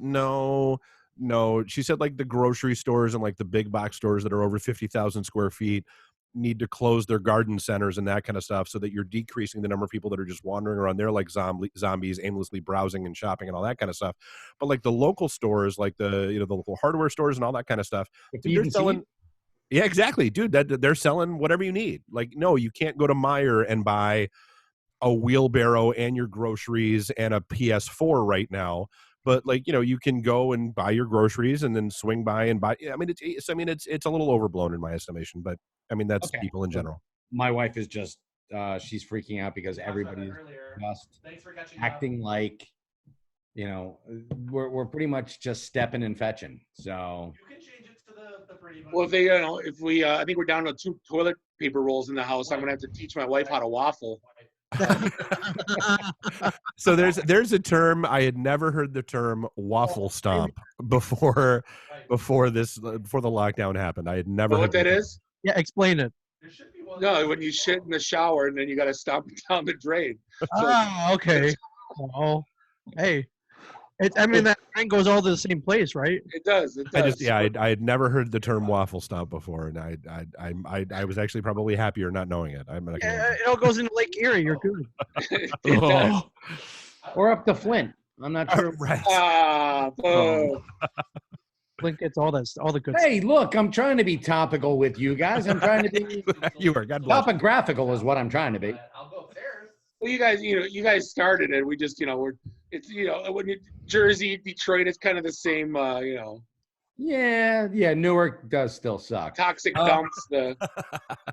But we, it's the epicenter. We're supposed to be hitting the top of the curve soon, as far as deaths go. New York is right outside of our area. We are literally 40 miles away driving distance. But if you go down to Sandy Hook, you look right across at New York City. So Well, Detroit's, I think, 3rd in the country. It's we're just almost as bad as New York. yeah. So I mean, our governors put a stop to just about everything, except we can get plenty of seeds. If you guys are seed strapped, get in touch with me. I've got a shit ton down in my basement. You and Glenn Beck can sell your excess seed. Oh. Hey, I mean, nobody's looking to stop liquor stores and dispensaries. Those are critical, essential businesses. And we don't have any dispensaries out here because our idiot governor did not make it legal yet. Although that was one of the platforms on which he got elected. Nice. That's what I love. You can buy scratch offs till the cows come home, but you can't buy paint. Like, Right. If you want to do any house projects. So like, this is like a great time to like fix up do shit. Like, you know what I mean? Like, if you can't watch TV all day, some people I can watch TV all day. Some people can't. They got to be busybodies. Right. You got to get off your ass and do something. Yeah. I can't. Yeah. No, you're still stuck. That's all there is to it. You can wallpaper with $100,000 pyramid scratch-off tickets. Exactly. Well, I mean, it's like I said, you've got. I was told we couldn't get our pool opened because the lady that comes and opens the pool and does all that stuff is non-essential, and so she can't come out. So I spent an entire day last week like reading through tutorials on how to open a pool and how to do all this stuff, and ordering a bunch of chemicals off Amazon. So number one, I'm certain I'm on at least one more watch list now because of all the chemicals that I ordered, and they're all here now. So if you guys, you may hear the explosion of my backyard from there when I go ahead and give this a shot. So. Oh my God! The FBI guy comes to my house. I always knew that David was a terrorist. Dude, you know what one of my favorite thing going on right now is, I don't know if you guys are seeing it on your feeds, my Facebook feed. It's making me crack up. The people that are so proud of themselves for cooking for the first time, and it's like a freaking plate of SpaghettiOs and some cut up hot dog, and you're like, "Wow, this is some gourmet shit." And they're all proud of themselves, like. It's freaking dog food. And you're like, oh wow, my family loves it. Like, yeah, I know. Hey, that's great. 3 a.m. Drunk and Denny's threw you out. There you go. That's right. Yeah, you haven't even reached Ramshorn short order cook status yet. When you get there, let me know. And I'll be impressed there, Judy. That was the old joke, or not the old joke. It's a week old. Like that's why there was such a run on toilet paper, because everybody's got to eat their own cooking now. Have you guys been out? as much as many cases as there are, I guess, in this area in New York, I still don't think people are taking it very seriously here. And our example is the building. Our studio's in a building, it's a 5-story building. I think we're the only ones not going in right now. Really? Yeah, I've had to go in a couple times. The parking lot was full the first time I went back. I had to go. What else is in there though? There's accountants' offices. There's one company that ships out like Chinese leggings. It's not essential. These are not essential businesses. That's pretty essential, Ming. Chinese leggings? Like Yeah, how? yes. You don't have to wear pants now. No one has to wear pants now. Yeah, I was shocked, and I was like, you know what? I guess I could. Obviously they're not cracking down, but like I could get in here, but I don't know where all these other people have been. Like I go to the bathroom and no way. So we've seen a bunch of stories out here where I mean the cops are really starting to crack down. I mean they actually increased enforcement. They're handing out $1,000 tickets, threatening to pull business licenses and that kind of stuff. Which honestly, dude, I'm okay with. Like I don't. Yeah, for sure. I've seen no evidence of that here. Keep though. your ass home. Like that's all. Right. It shouldn't be that complicated. Like it really shouldn't. Yeah.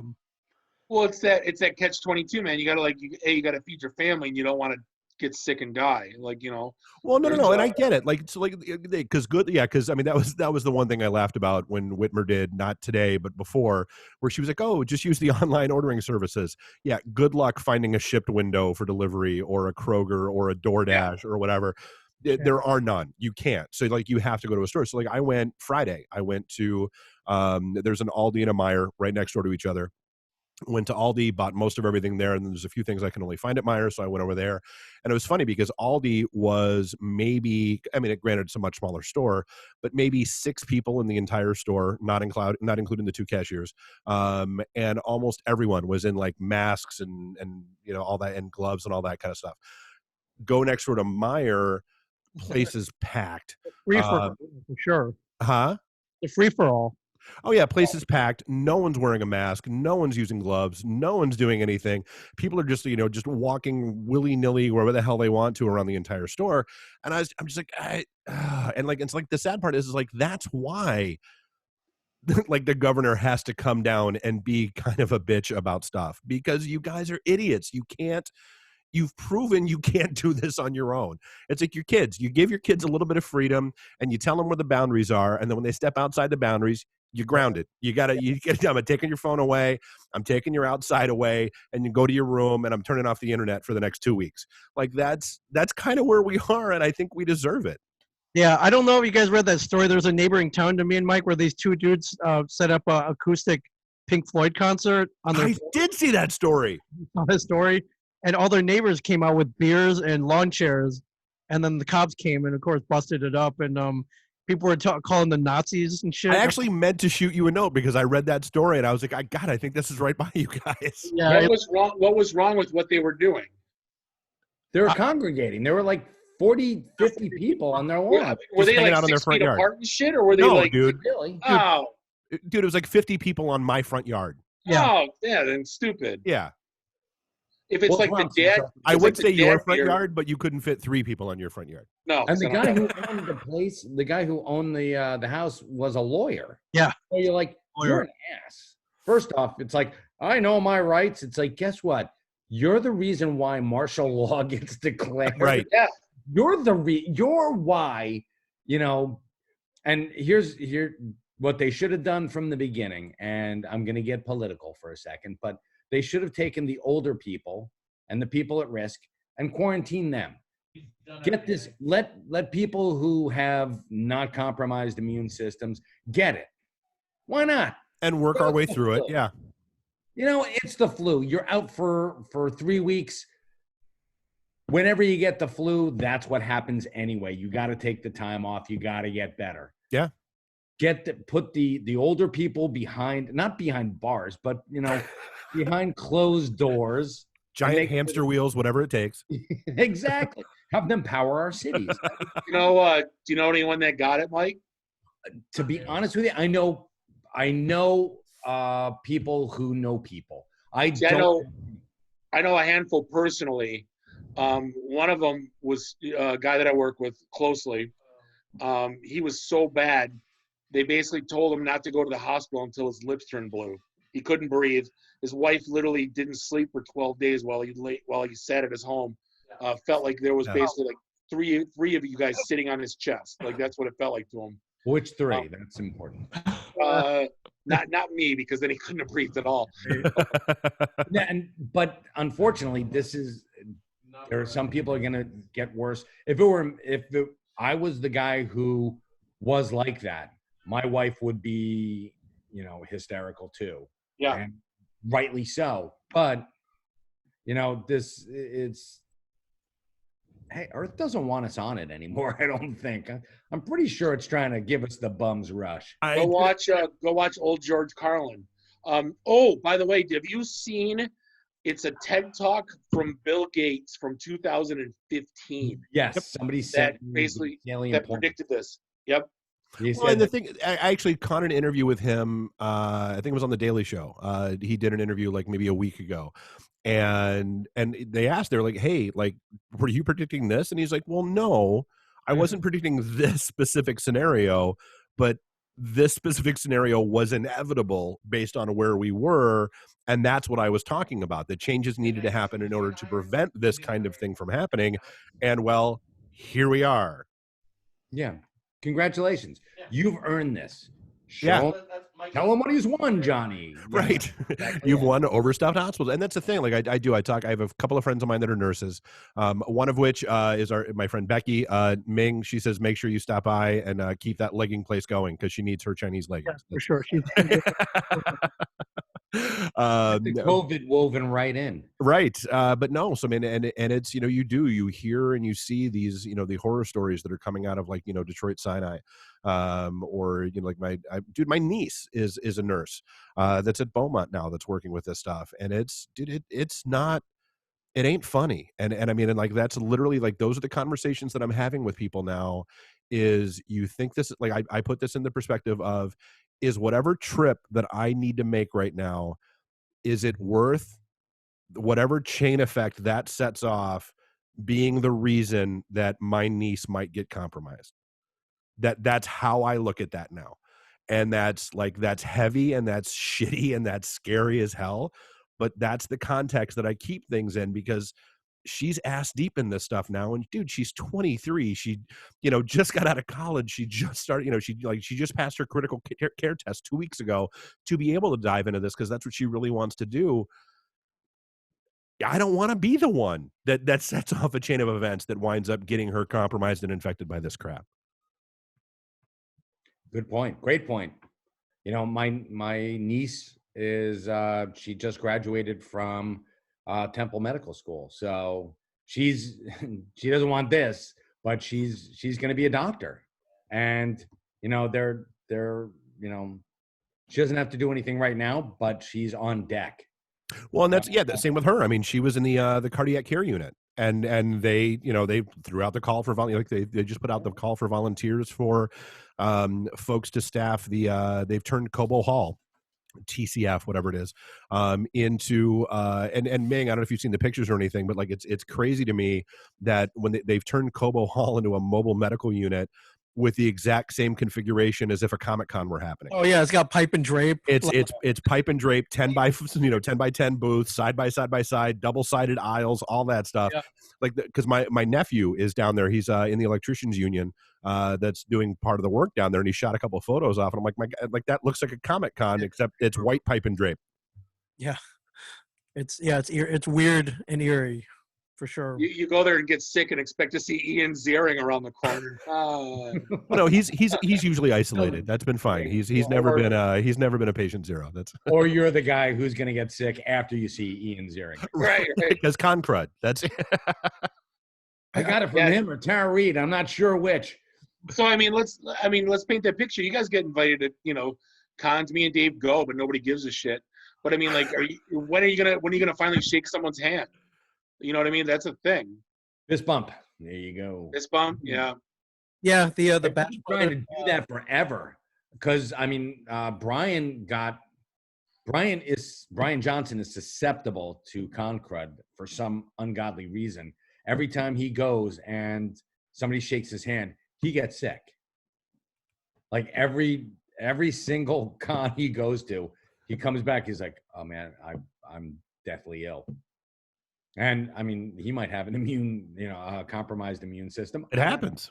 Yeah, but The giant thing of hand sanitizer. No, I'm gonna need to wash. I'm gonna need to watch you literally sanitize your hands for 20 seconds before I will shake your hand. Sorry.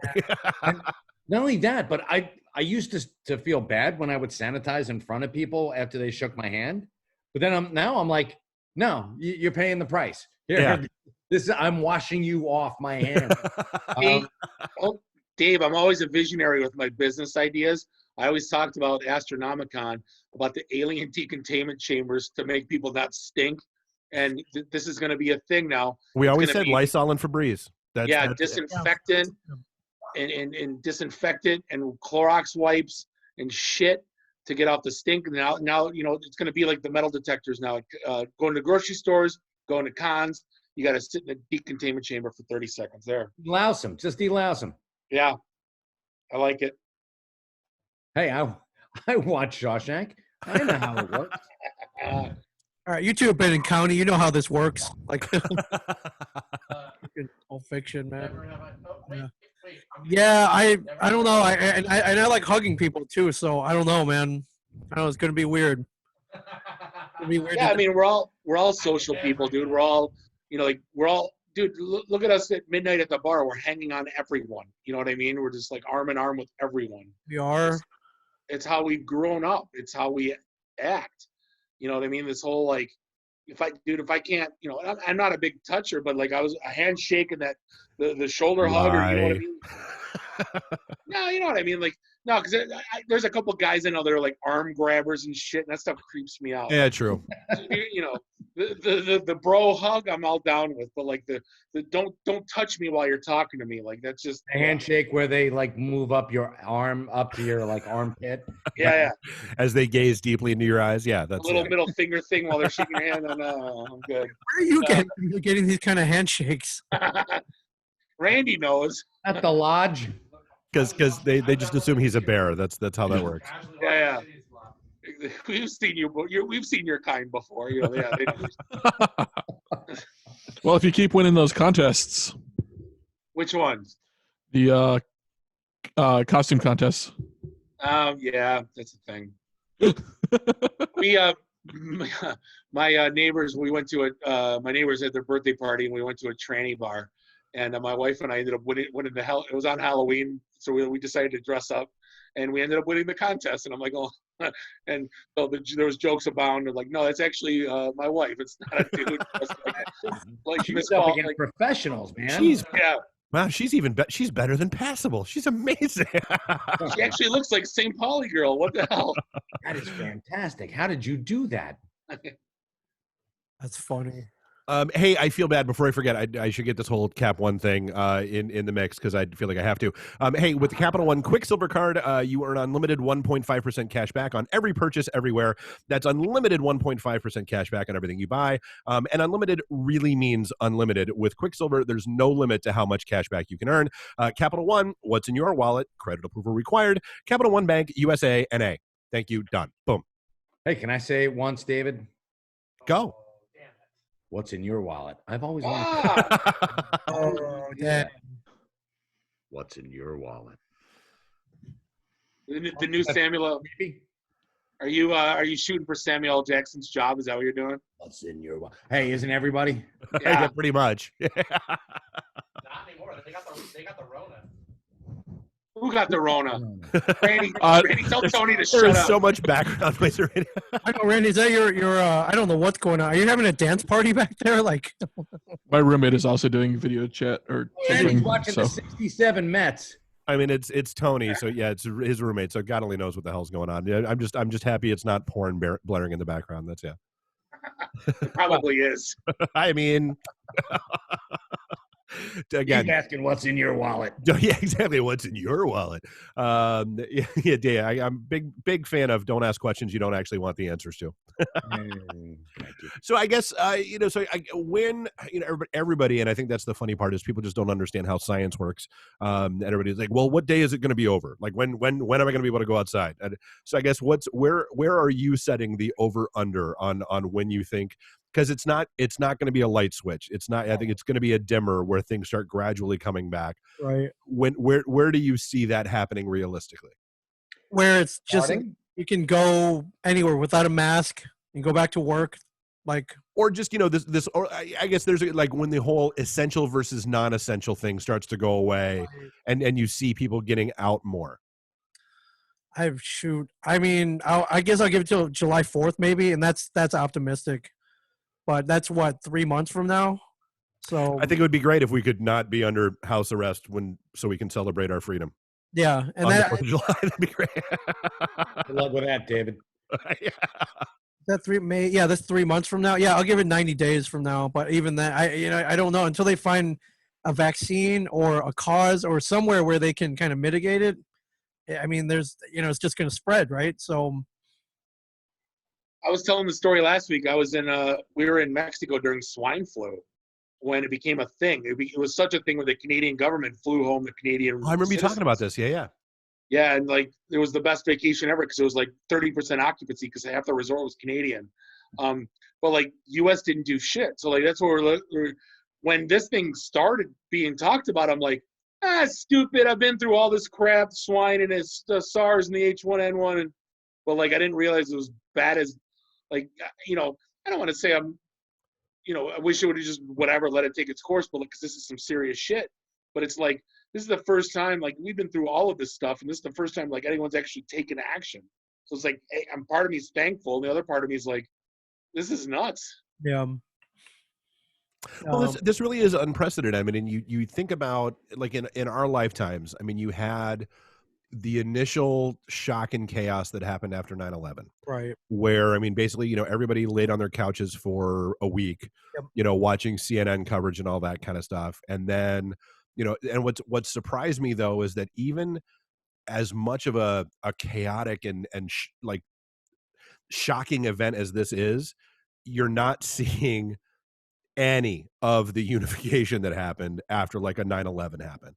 Like this, nothing else. We've seen people being like pulled even further apart. Yeah, and like that's to me, that's the saddest part of this is like even, dude, like in times of chaos, we still can't get our shit together. Well, I sent this to a friend of mine.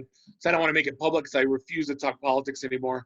I get roped in it once. I go, my friends on the left are saying Trump sucks. My friends on the right are saying Granholm sucks. And I go, I'm just sitting here. And I'm just Whitmer. What did I say? Granholm. Whatever. Same shit. And I go, and here I am in the middle, just learning how to launder money from Marty Bird. Right.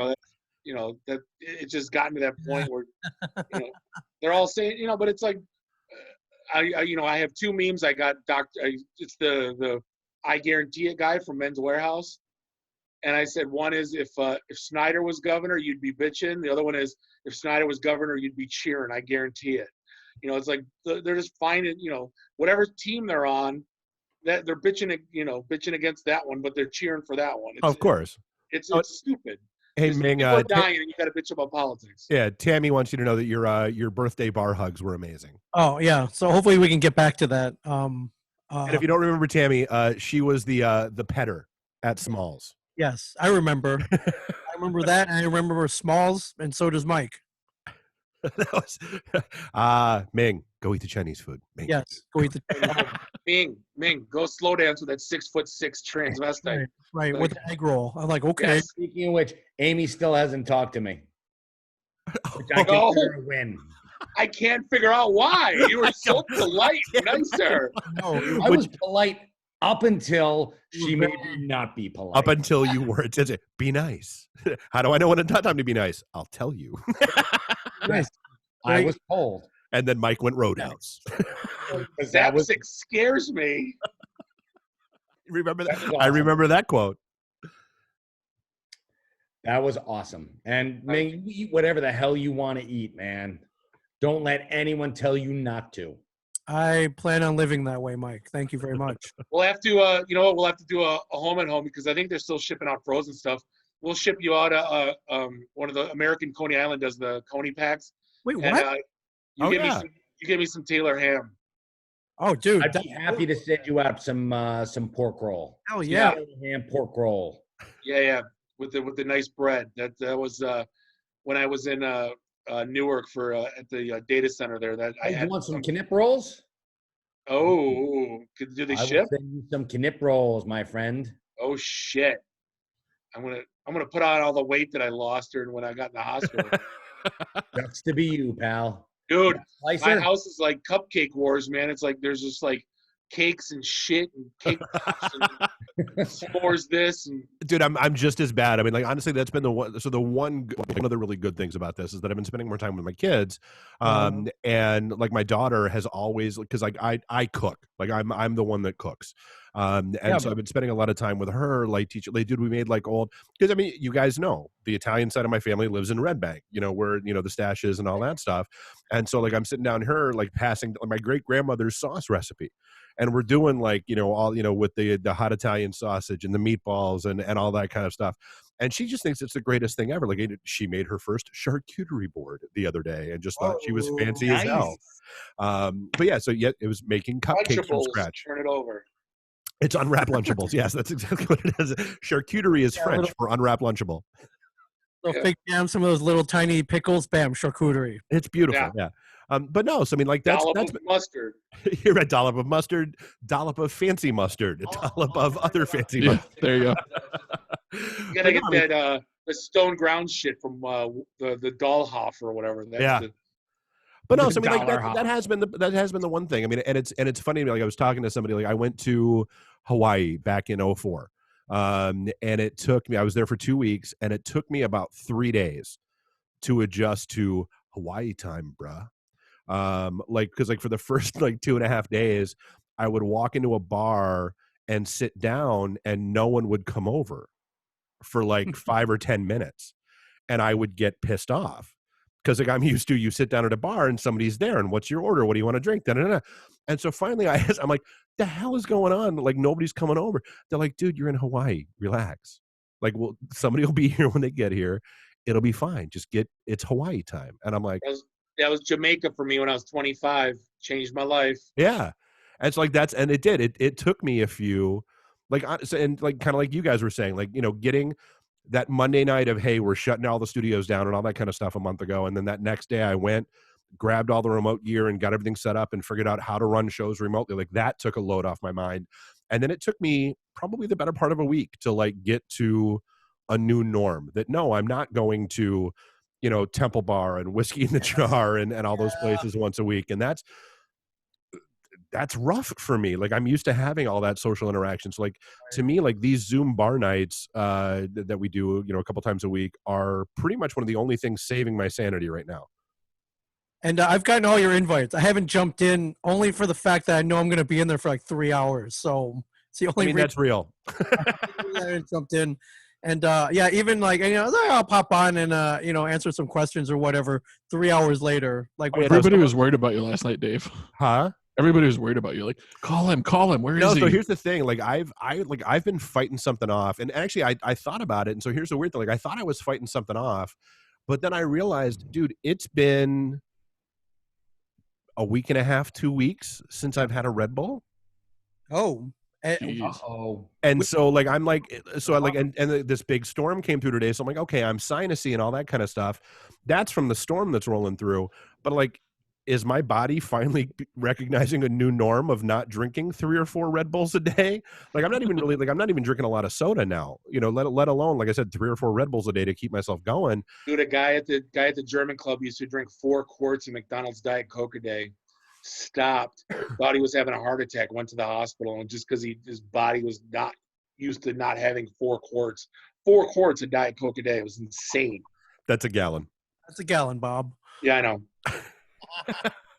But it was in 4 increments. Are you smarter than a fifth grader? Yeah. Wasn't at once. No, so really like that, and that's what I kind of figured out today. I actually don't know that I'm fighting something off. I think my body is just going, hey, so this is what not drinking for you, dude, you should probably sleep. Like I'm not tired because I'm fighting something off. I'm tired because I'm not artificially forcing myself awake for 16 hours a day. I didn't take a nap today. Wow. Whoa, what's going on? I know. Slow clap. Woke up at like 9 and no nap. Dude, but like that's the thing. Like even like so like I mean you know Bob, you've got school age kids at home, and so do I. Like that whole keeping, they're staying up till 3, 4 o'clock in the morning. And especially now that schools are starting to get serious about this whole distance learning thing, like, dude, I had to like basically drag my son out of bed this morning for his 11 o'clock, the webinar thing with his teacher, because they're taking like video attendance and that kind of stuff now. And I'm like, no, dude, we gotta get back to something approaching a new norm. Like I realize that I've been a crappy parent, just let you do whatever the hell you wanted to do, but no, this ends now. Did you see that dude who took a screenshot of himself and then used that as his Zoom background? Looked like he was paying attention. Nice. That's amazing. I've done that with friends during like the Zoom bar nights and that kind of stuff. Like they'll get up and walk away. And I'll take a screenshot of whatever their background is and make that my virtual background. That's nice. But they're like, where are you? Right. You in the closet? What's going on? I'm in Call is your coming house. from inside the house. The Zoom is coming from inside. What your house. what shit ass movie was that, by the way, where they kept getting prank called and they ended up tracing it and it was in their house? When a stranger calls, man. Yeah. That was when a stranger calls. God. Well, it was an old 60s movie. No, 70s. It was 70s, 80s, yeah. Well, and then it's been, Scream and everybody else did it. Yeah, but Carol Kane did it best. As an homage. Yeah, as outright theft. Mike, speaking of Carol Kane, did you watch Hunters? No. Oh, Amazon Prime, get on it. Is it? All right, cool. All right, so you guys are gonna watch I finished binging Brooklyn Nine-Nine. Great show. Are you being funny? No, I loved it. Oh, all right. You did. The Andy Samberg one? Yeah. Oh. What do you like? God, I hate that douchebag. No, he's fine. It's just I didn't realize that was a bingey show. No, it was. For some reason I've caught like 5 or 10 minutes here or there, and it just never caught on with me. And then I'm like, I'm gonna sit down and watch Brooklyn Nine-Nine. I thought it was very entertaining, especially for a network show. When you get to if you watch Hunters on Amazon Prime, when you get to the end, I want you to call me when you finish the show. Like, all right. It's really well done and really well written, and it's easy to follow. It's not like one of those. They go back in time, but you actually know they're back in time because it's World War II. Okay. Yeah, but it's solid. It's really good. All right, cool. That's hilarious. That Tammy's commenting in the chat. She's like, "Wait, Dave's detoxing? What's going on?" Like, no, just from Red Bull. Just from Red Bull. Let's be clear. I was gonna say you should have told Larry that you just got out of rehab. That would have been great. Like, hey, everything okay? He was so funny. He was because you guys met him. He is such a great guy, and God, he's got the killer radio voice to end all radio voices. But he's like, hey man, he's like, I just wanted to reach out. Like, I know, like, of anybody I know, you're probably losing your shit more than anybody else right now. You doing all right, man? I'm like, yeah, like, I'm making do. And we talked about these calls, and I've invited him to a couple of them, and I walk him through like setting up Zoom and all that stuff. And he's using it to like chat with his mom all the time now. And I mean, like, that's the thing. I mean, it's like that. I think honestly, like, that's what I'm starting to realize is I didn't realize how many people I only checked up on or talked to when I saw them. Like, I'm like the posts that I'm seeing from, on Facebook, that like from people, I'm like, God, when's the last time I actually saw that person in person? God, yeah, I got to reach out. I got to send a message. I got to, let's chat, let's catch up, all that kind of stuff, and invite them to one of these or, whatever else. And I mean, it's weird. I mean, it made me realize apparently my biggest hobbies were, going to non-essential places, going to bars, and then touching my face. Those are the 3 things that I did the most of. That's Well, again, people are going to realize that why am I paying $9 for this drink? I can make it. I've learned how to make cocktails now at home. So there's I know how to make charcuterie boards. Right. I know how to make So those are the 2 battling memes that I love right now. The one that says, "Hey everybody, keep drinking at home because the last thing we want is everybody getting bachelorette party wasted the first night the bars are open. Keep your liver strong." And then the flip side of that is, oh my God, it's going to be the worst to be a bartender after everybody's been making themselves quadruples at home for the last 2 or 3 months. And they get, oh, I can't even taste the alcohol in this. I've been making my own. I know what this is supposed to taste like. Because there was here's the cool thing. What's going on is there was some New York diner had some coffee cake, famous coffee cake recipe from like the 50s. and they released the recipe, and I ended up snagging it and texting it to my wife, and she made it for like Easter brunch, and it was phenomenal. So like that's stuff like that's happening now, where like people are giving up like these recipes for this old shit. I saw that, yeah. And people are like making it now at home, going like, oh, like this was no big deal. Like people were, I think, were too intimidated to make some of this shit. Now it's like, well, but secondhand. again, and it, you know, to Mike's point that he keeps coming back to, yeah, you can make it at home, but won't you still go like, dude, I can make myself a, you know, pastrami or a Reuben or whatever sandwich at home, but was that the same as going to like a, you know, a Jimmy V's or, you know, going to some place or a Bread Basket or whatever else? Is that, you know, is it the same as doing it yourself? It's psychologically, it's better for somebody to make you the food than you to make it yourself. There's something. It's the creme fraiche episode of South Park. It's like, I cooked, you clean, and the kitchen's like an effing disaster, like shit everywhere. I think that's with the a problem. little cream fraiche. That's how it is whenever I cook. I cook. Oh, I'm for actually that's like, I don't know, reason 15 on the list that I'm stunned why Tony hasn't killed you yet. Like I'm not gonna lie, watching you two battle back and forth publicly. So if Randy and his roommate Tony just post like the shittiest statuses about each other every now and then, and it's like, and it's like the best things I've ever seen in my life, because it's like you get Randy posting, oh my god, Tony left the taptic, you know, sounds on his phone, and so now he's clicking away like mad. Oh my god, who opens a bag of potato chips like this and just leaves it out? Yeah, it's pretty phenomenal. And just a thing, I made the Olive Garden soup, the kale and sausage for my family tonight. So I can send you guys those recipes. But no, it's got kale. I'm good. No. Put spinach in there. You'll be fine. Okay. Was it good? Did it turn out? Oh, it turned out phenomenally. Oh, nice. Yeah. So you can make anything you want at home. It's true. You can. But you go out for the experience. You go out, you do. Yeah. Oh. I made like entirely too much sirloin steak yesterday, but there's something about going to there's a place around here called the Butcher Block, and going in there and just getting like everything a la carte. Yep. And well, it's, you know, Lely's or, you know, Mr. Paul's. Yeah. Yeah. And any decent steakhouse where you're going to drop like $125, $150 a person. Yeah. The problem is those steakhouses got them ovens that do like 1,200, 1,500. The shit you can't do at home. Like pastrami, if you got 3 days, you can make pastrami like Katz's. Yeah. You know, with and a smokehouse. You need a smokehouse. Well, there's my problem is I don't plan 3 days ahead. That's my problem. There's a YouTube channel called Pressure Luck. Mm-hmm. And the guy makes pastrami, and it's a 3-day process. Basically puts it for an hour, cools it, puts the spices on it, cools it, and then the 3rd day puts it in the oven for an hour open, and then slices into it. He's like, this is the same, you're like, this is just as good, but you know, you got to put the time into it. Of course. And you know, but I ain't putting Katz's out of business. They're doing pastrami by the ton. So yeah. And I'm not doing that. So yeah, well, hey, the time. Oh, we do now. So right. Hey, it's getting up to 11 o'clock. We cutting you guys loose, or how's everybody doing? I'm good. I just want to ask, when this is all over, when we do hit that day, when we can go out and shit, what's the first thing you do? Oh, Hamtramck, dude! I'm gonna get white girl wasted in Hamtramck. Probably book an Airbnb, and just, dude, it's gonna be whiskey, Trixies, until it's gonna be worse than Punch Day. God, dude.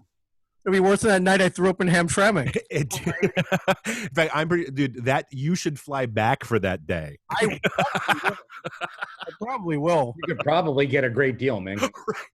Yeah, airline tickets are what, $13 now, no matter where you want to go. Like Greyhound tickets now. What did you buy me, a super bus ticket? No, dude, that's a $777. You're in first class. I got. Yeah, but all that undrunk Dr. McGillicuddy's menthol like liquid. That shit's horrible. Yeah, Augie, line it up, Augie. We're coming back. We're coming back. That's a great. I'm just hoping. That's also here. To be honest, I think I'm just hoping this is all done by the time Oktoberfest starts in September. you know, I don't mind the whole. Then it's a thing, you know. But yeah, I'm hope that's, you know, I think we're going to be good before that, you know. But yeah, who knows? Well, but I mean, again, that's the question. Are you going to want to go stand under a big ass tent with a few thousand people you don't know, all drunk and sweaty and bumping into each other by mid-September? Not that Oktoberfest. I'm going to a legit one. If I'm going to do it, I'm going to do it right. Are you going to fly to Munich? Yeah. Oh, sweet. All right. Again, either $23 to get to Munich. Very nice. Yeah, exactly. It's going to be like $47 to go to Munich. No, dude, like my Bo's 50th is what, in 2 years? Oh, that's right. Yeah.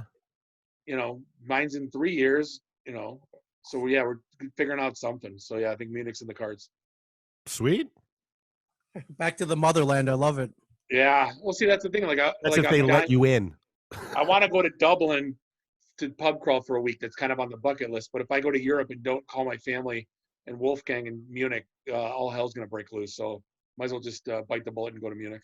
Don't piss off Wolfgang. No. Oh, if you ever met him, he puts all of us to shame and drink every one of us under the table. Like This is no lie. This is absolutely craziest no lie. human being. By the way, gentlemen, I put together some Spotify playlists of my life. If you have at all interest of Goth Industrial Night from you know Jamie Flanagan, right? Yeah, he's watching right now. Yeah. Yeah. I put together a playlist, his playlist. He hasn't told me yet if I did it justice or not, but I think I'm almost there. And then when I DJ'd the Post Bar in Grosse Pointe, I put together a playlist of that year. I missed one song. It just hit me today. Cake, I Will Survive. That was like a mainstay. I'm like, oh my God, I can't believe I forgot that one. But like, I put together a bunch of those playlists, and in my high school tape case, my 1991 double-sided tape case, which was all like hip hop and heavy metal, and that was it.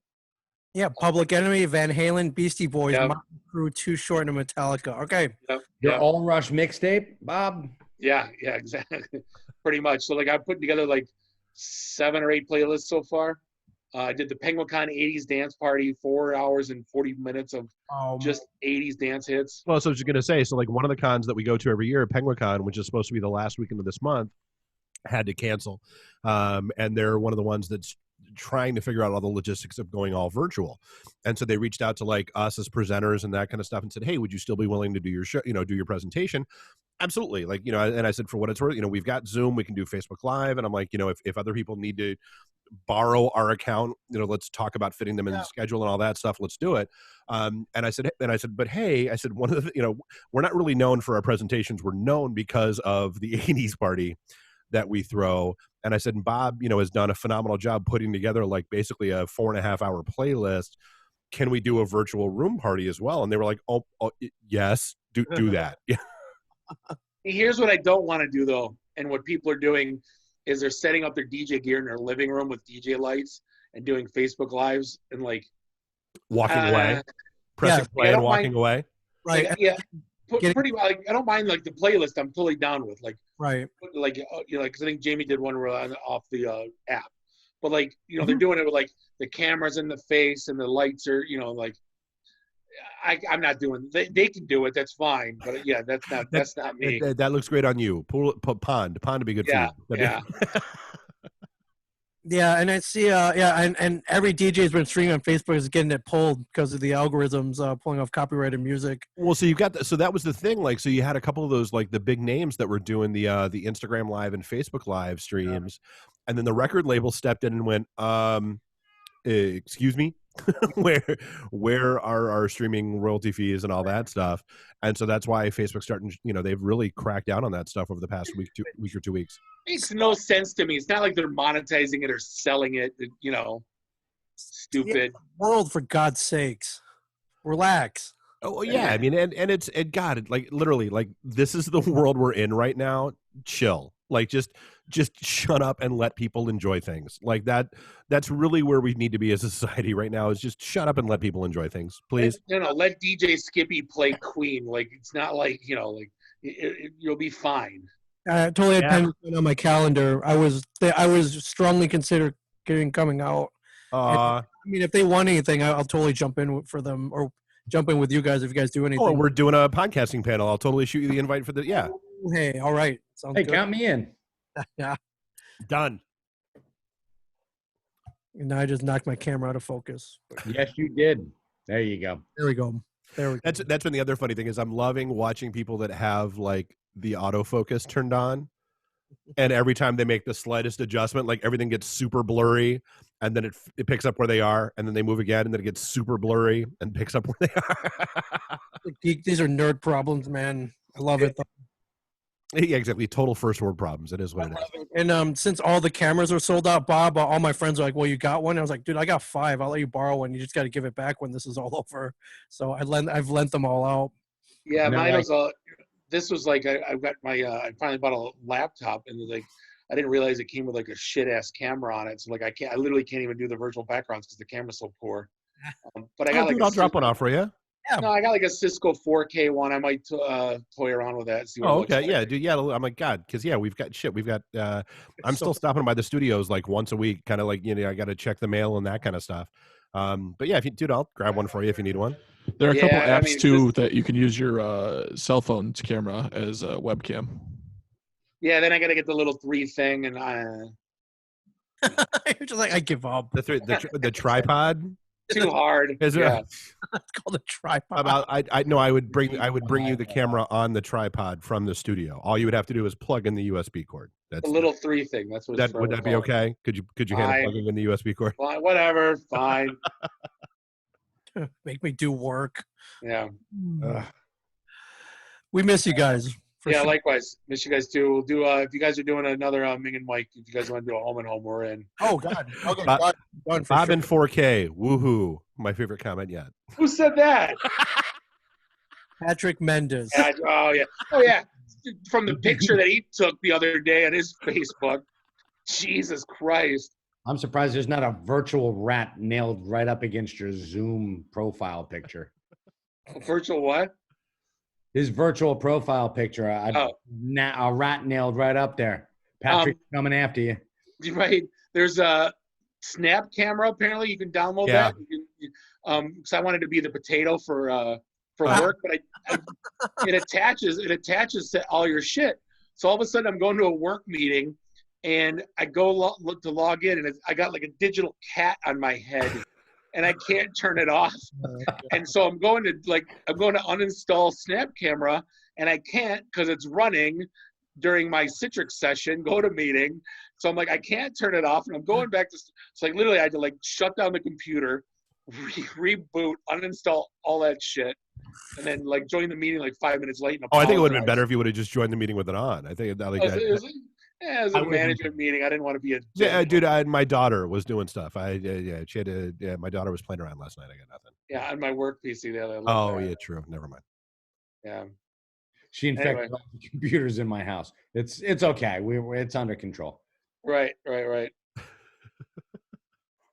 Anyway, hey, how about we cut you guys loose, man? We appreciate spending time with us. So much. Oh my God, of course. Seeing you guys for sure. Yeah, we definitely miss you guys, man. All the best to you and your families, being healthy, and keep your asses safe. Wash your hands. You guys as well. Don't touch your face, David. Come on. Dude, I'm thinking about shaving this because I keep doing this. Like that. All I do is play with my beard. See, Dave acts like there's actually something there, like those 3 hair, like it's because I'm trimming it, you miserable. I'm reading Tony's status. Randy keeps playing with his freaking beard. What is wrong with him? Right there. It's what I do. All right, gentlemen. Hey, but yeah, keep us posted if you want to do a home and home. We'd love to, or if you want to do this again, that'd be great too. That'd be fantastic. Guys, send me your addresses. I got some pork roll to buy. Oh, yes. All right, but hey, this has been episode 343 of the one only IT and the D Show. I'd like to thank Ming Chen, Mike Zapsik. You can find them online, Ming and Mike Show. Subscribe to them everywhere. Fine podcasts are sold. On behalf of Bob, Dave, and Randy, do us all a favor. Drink up your drinks. Get your phone numbers. You don't got to go home. Well, actually, you're home, so just stay there. Don't got to. You don't have to leave your house. See you next week. Go to your bedroom carefully. Beat it. I don't know. I got to work on that one. Go to your bedroom and beat it. Yes, that too. Stagger upstairs carefully, folks. Turn off your goddamn shit. Bye. See ya. All All right, right, yeah, gentlemen. Loves you. See I'll ya. edit that in. I'll stop the live stream. Guys, take care. Seriously, send me your addresses. Yeah. Done. Well, I'm gonna see if American is still shipping the Coney shit. We'll send them to you guys too. That would be incredible. Buddies used to, but they stopped. But I know American used to have a kit. And not Is from it Gold American Belly. or National? I thought National had the kits. American does it. Okay. American does it, but it's National's chili. National, you can buy the brick of chili from Gordon Foods. Nice. It looks like unadulterated dog shit, but it tastes amazing. Of course. Is that better or worse than Just dog shit? that? Yeah, like adulterated. Like, is it better than non-adulterated dog shit? Yeah. Anyway, see you guys later, man. Be safe, and we'll talk to you soon. Love you guys. All right, guys.